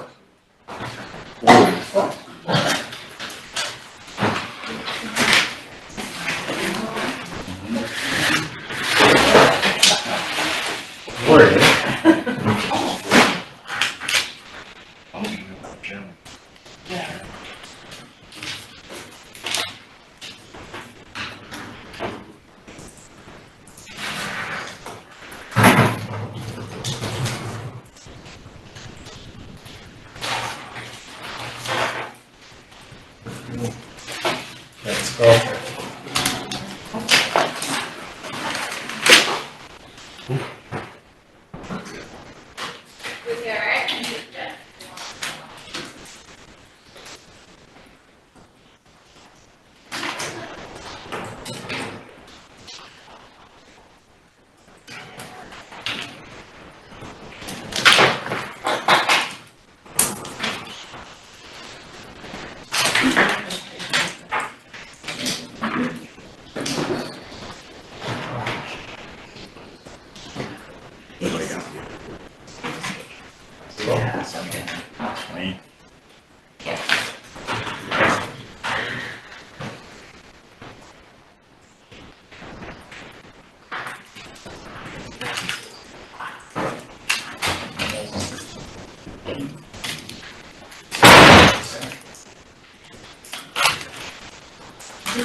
Okay, here we go. Emily.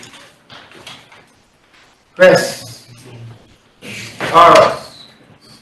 Wayne. Emily. Wayne. Chris. I only had 3 on it.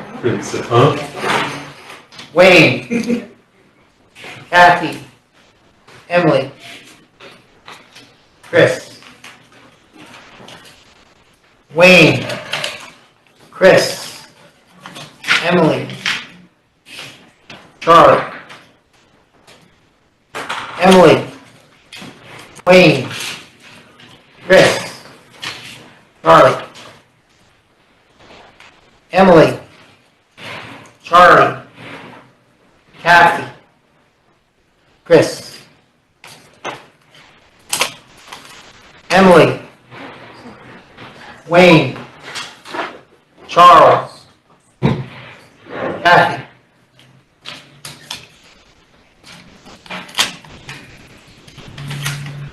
Emily, Wayne, Chris, Charlie,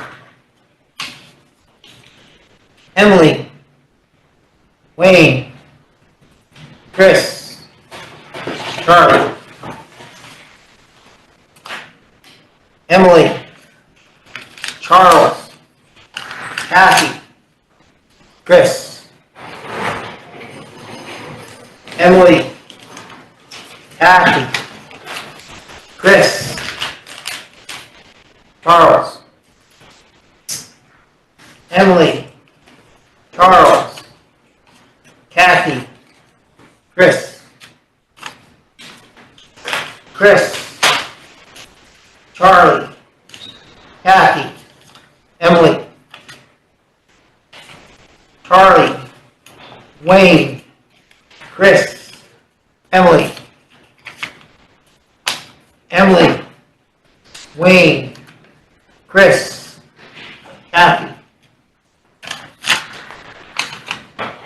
Kathy, Emily, Chris, Wayne,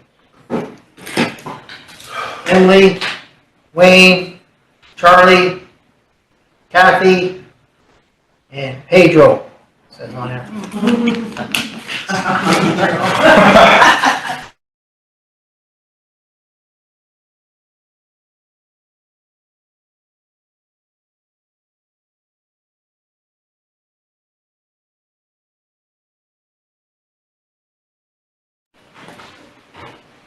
Can you erase it?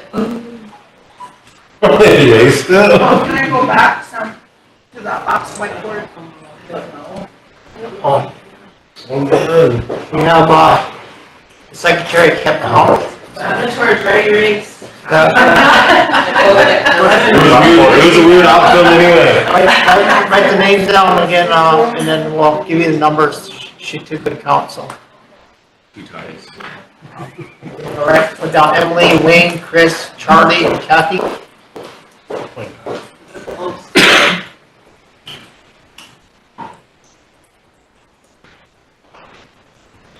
So adults.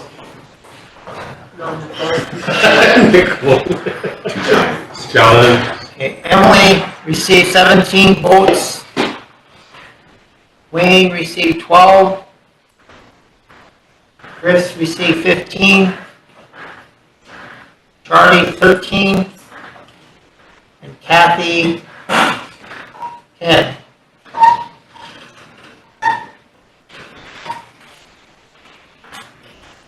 Need a motion to seat? Motion by Micah, second by Ray, question by Jordan. It was 4? Yep. All in favor? All in favor? 1, 2, 3, 4, I pulled back my 5, shot. 6, 8, 9, 10, 11, 12, 13, 14, 15, 16, 17, 16. Opposed? 0. Voting. 1. 16, 0, 1. Okay, we got personnel. We got 1, 2, 3, 4 vacancies. Can I say something? But sure. Just so everybody knows, the personnel committee's been working on a lot of important things, and I'll come to the first couple of meetings just to kind of help update, but some of the things that we've been working on is the employee recognition. We've been working on trying to research a retirement or pension program, a wage scale, and making a lot of amendments to the manual. So there's some pretty heavy tasks with that committee, so I'm really hoping that there's some interest. Thank you. Okay, need some nominations. Look, back on. I would have stayed, it was hard to, I had a choice. More positions? Did you come up, Sharon? Yeah, yep.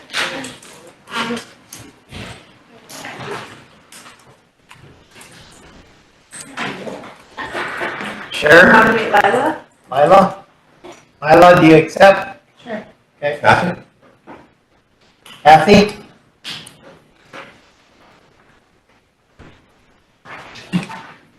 Sure. I'll nominate Chris. Chris? You Oh, know. I was drawing it. You That was quick. I'll nominate Michelle. Michelle? We'll go triple.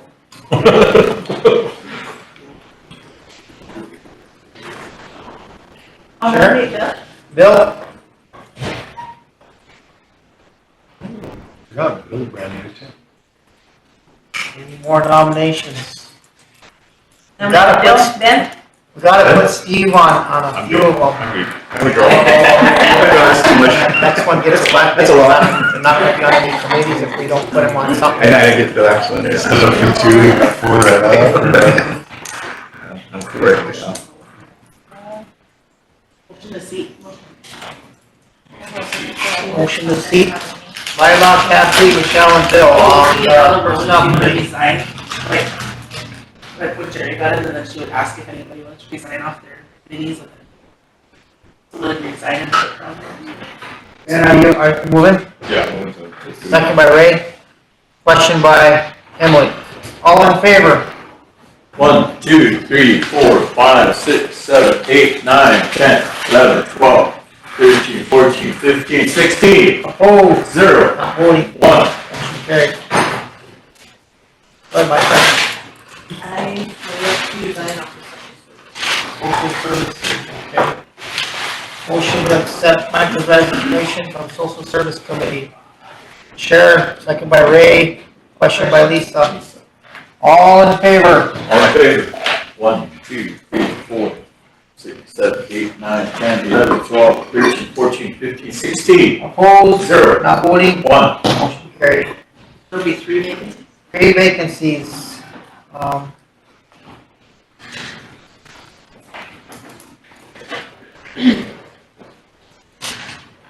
Well, Lisa. Oh, nominate Lila. Lila. He's a número, no nominate. Kathy.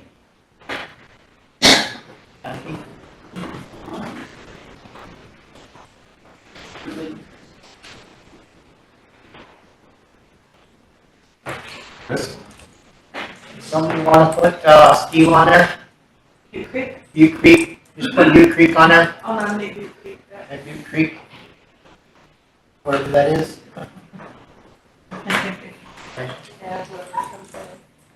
That red vacancy, is that for that March? Yeah.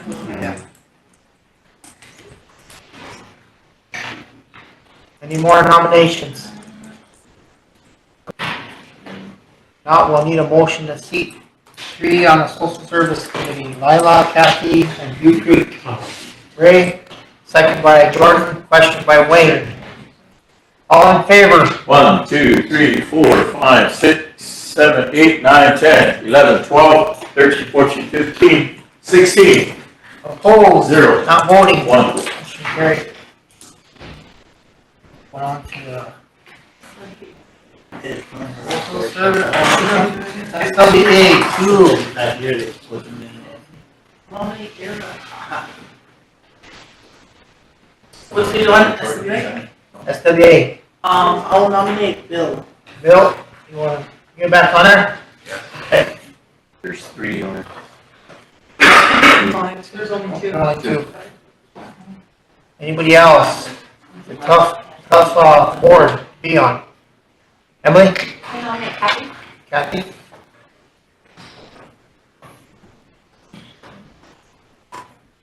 Any more? Any more? I want to be on SWA board. Now, we need a motion to seat. Lisa, second by Jordan. Question by Emily. All in favor? 1, 2, 3, 4, 5, 6, 7, 8, 9, 10, 11, 12, 13, 14, 15, 16. Opposed? 0. Not voting? 1. Motion carried.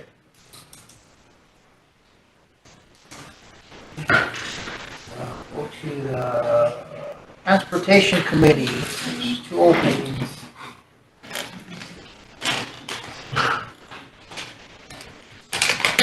Transportation, you oversee both of the departments, right? Road departments, road department, what's Linda, the bills program? Transportation, transit program, transportation. Active for the committee. Okay, 2 openings. Nominations. I'll nominate, Charles. Charles? Charlie. Charlie?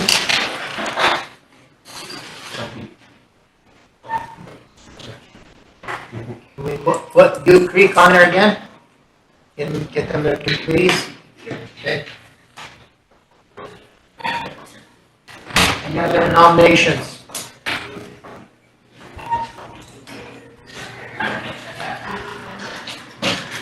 Not made a motion to seat Charlie and Dew Creek Trade. Second by Ben? Question by Gordon. All in favor? 1, 2, 3, 4, 5, 6. 3, maybe? Oh, there's 2. Okay, 4. Lila. Patty. What? 40. Sorry. 9, 10, 11, 12, 13, 14, 15, 16. Opposed? 0. Not voting. 1. Motion carried. Emily. Emily, you have a question? Oh, I must be looking at the old one, I'm sorry, Trump Lafferty was still on mine, sorry. Trump, what? Trump Lafferty was still on my transportation list, so I'm showing that being 3, sorry. TLE board, next one. That's for, Well, that's for the shareholders. That happens right? at the shareholders. Shareholders. Okay. TUC. Very important one, we need to. One position open. When did you resign from that one? No, my term is up, so it's open. So there's 2 open, yours and Cliff Lafferty? Or is that at large position? That's not large, I got both. Thank you. And if anybody really wants to know and learn more about right of ways, that's a good committee if you're I interested. definitely have a background in it, I'm already on 5, I don't wanna Oh, you stretch did? myself. But I definitely plan on showing up to those, because I do have a background. I guess there's a clarification on the TLE, I guess we do pick our council people for TLE. that goes to shareholders. No, we don't. We did it here last time. I'm pretty sure the shareholders did it. The shareholders have to vote for you. Shareholders have to vote for you. With clarification, we'll bring it back,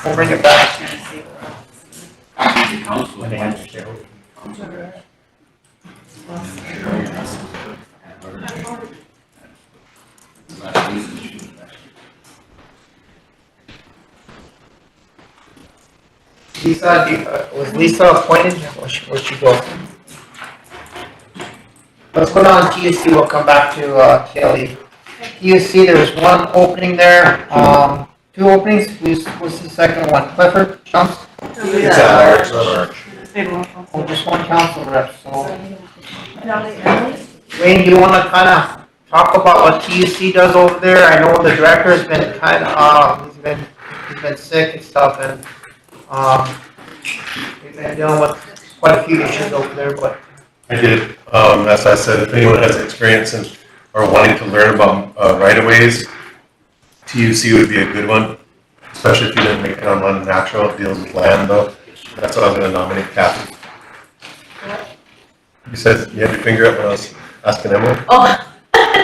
Did you wanna? Do you see? Yeah. Sure. Nominate Kathy. Because I need to come off SWA, because SWA and personnel are on the same day at the same time, and I'd rather sit down personnel. Okay. We'll resign you already from that. All right, thank you. That's why I was preoccupied. I was looking at the schedule to make sure I'm not overlapping. Yeah, CUC, after you nominated that, we'll go back to, you want to do a motion to, for Kathy's resignation off of SWA. She conflicts with her personnel, so she would either do the committee, personnel committee. Need a motion to accept her resignation. Ray, second by Emily, question by Chris. All in favor? 1, 2, 3, 4, 5, 6, 7, 8, 9, 10, 11, 12, 13, 14, 15, 16, 17. Opposed? 0. Not voting? 0. Okay. Well, that's the nominations for SWA again. We'll go back to that. After we done with TUC. Is anybody else interested in TUC? Travel Utilities Commission? One vacancy there. Now we'll need a motion to seat Kathy on the TUC. Ray, second by Fremont, question by Emily. All in favor? 1, 2, 3, 4, 5, 6, 7, 8, 9, 10, 11, 12, 13, 14, 15, 16. Opposed? 0. Not voting. 1. Was that always like a man's committee thing? And we have It's all male.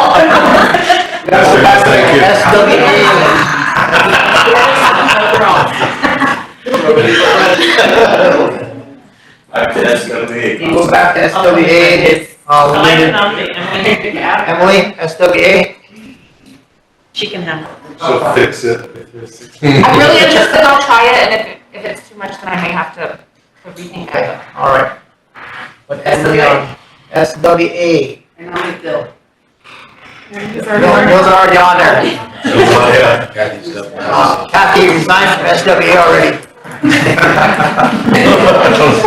We're doing the other one for 20 minutes into it, it's not my company. She said motion to seat Emily on SWA. Second by Jordan, question by Chris. All in favor?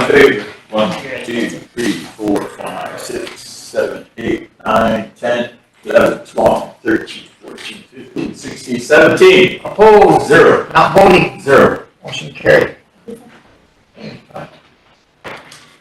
Okay, TC. All right, on for veterans. Sheriff, Bill and Sheriff. We need two of them. Bill nominate Ben. Ben, okay? More, Lisa? Nominate Bill. Bill.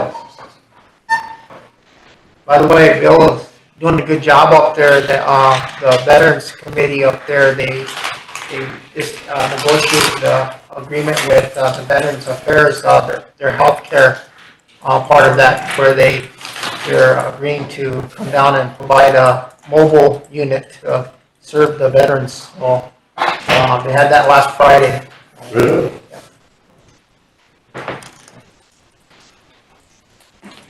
Should be an article coming out on it, so look for it. Oh, cheesy? Alright. Nah. Smile. Any other, anybody else? Now we need a motion to seat. Move to Motion by Jordan, second by Lisa, question by Chris. All in favor? 1, 2, 3, 4, 5, 6, 7, 8, 9, 10, 11, 12, 13, 14, 15, 16, 17. Opposed? 0. Not voting. 0. Motion carried. Go back up to TLE. We need some clarification on Lisa. Do you remember if we? Shareholders select. Shareholders select? Okay. All right. Are we having a meeting here in October to select those, open council? Okay. Okay. All right, we're done with our committees, commissions, and boards. Is there anything else that we need to do as far as committees, commissions, and boards? You guys want to recess till tomorrow? Okay? Move recess. You don't need to move recess. I'll just recess, yeah. Recess, see you guys at 10 o'clock tomorrow. I'm sure.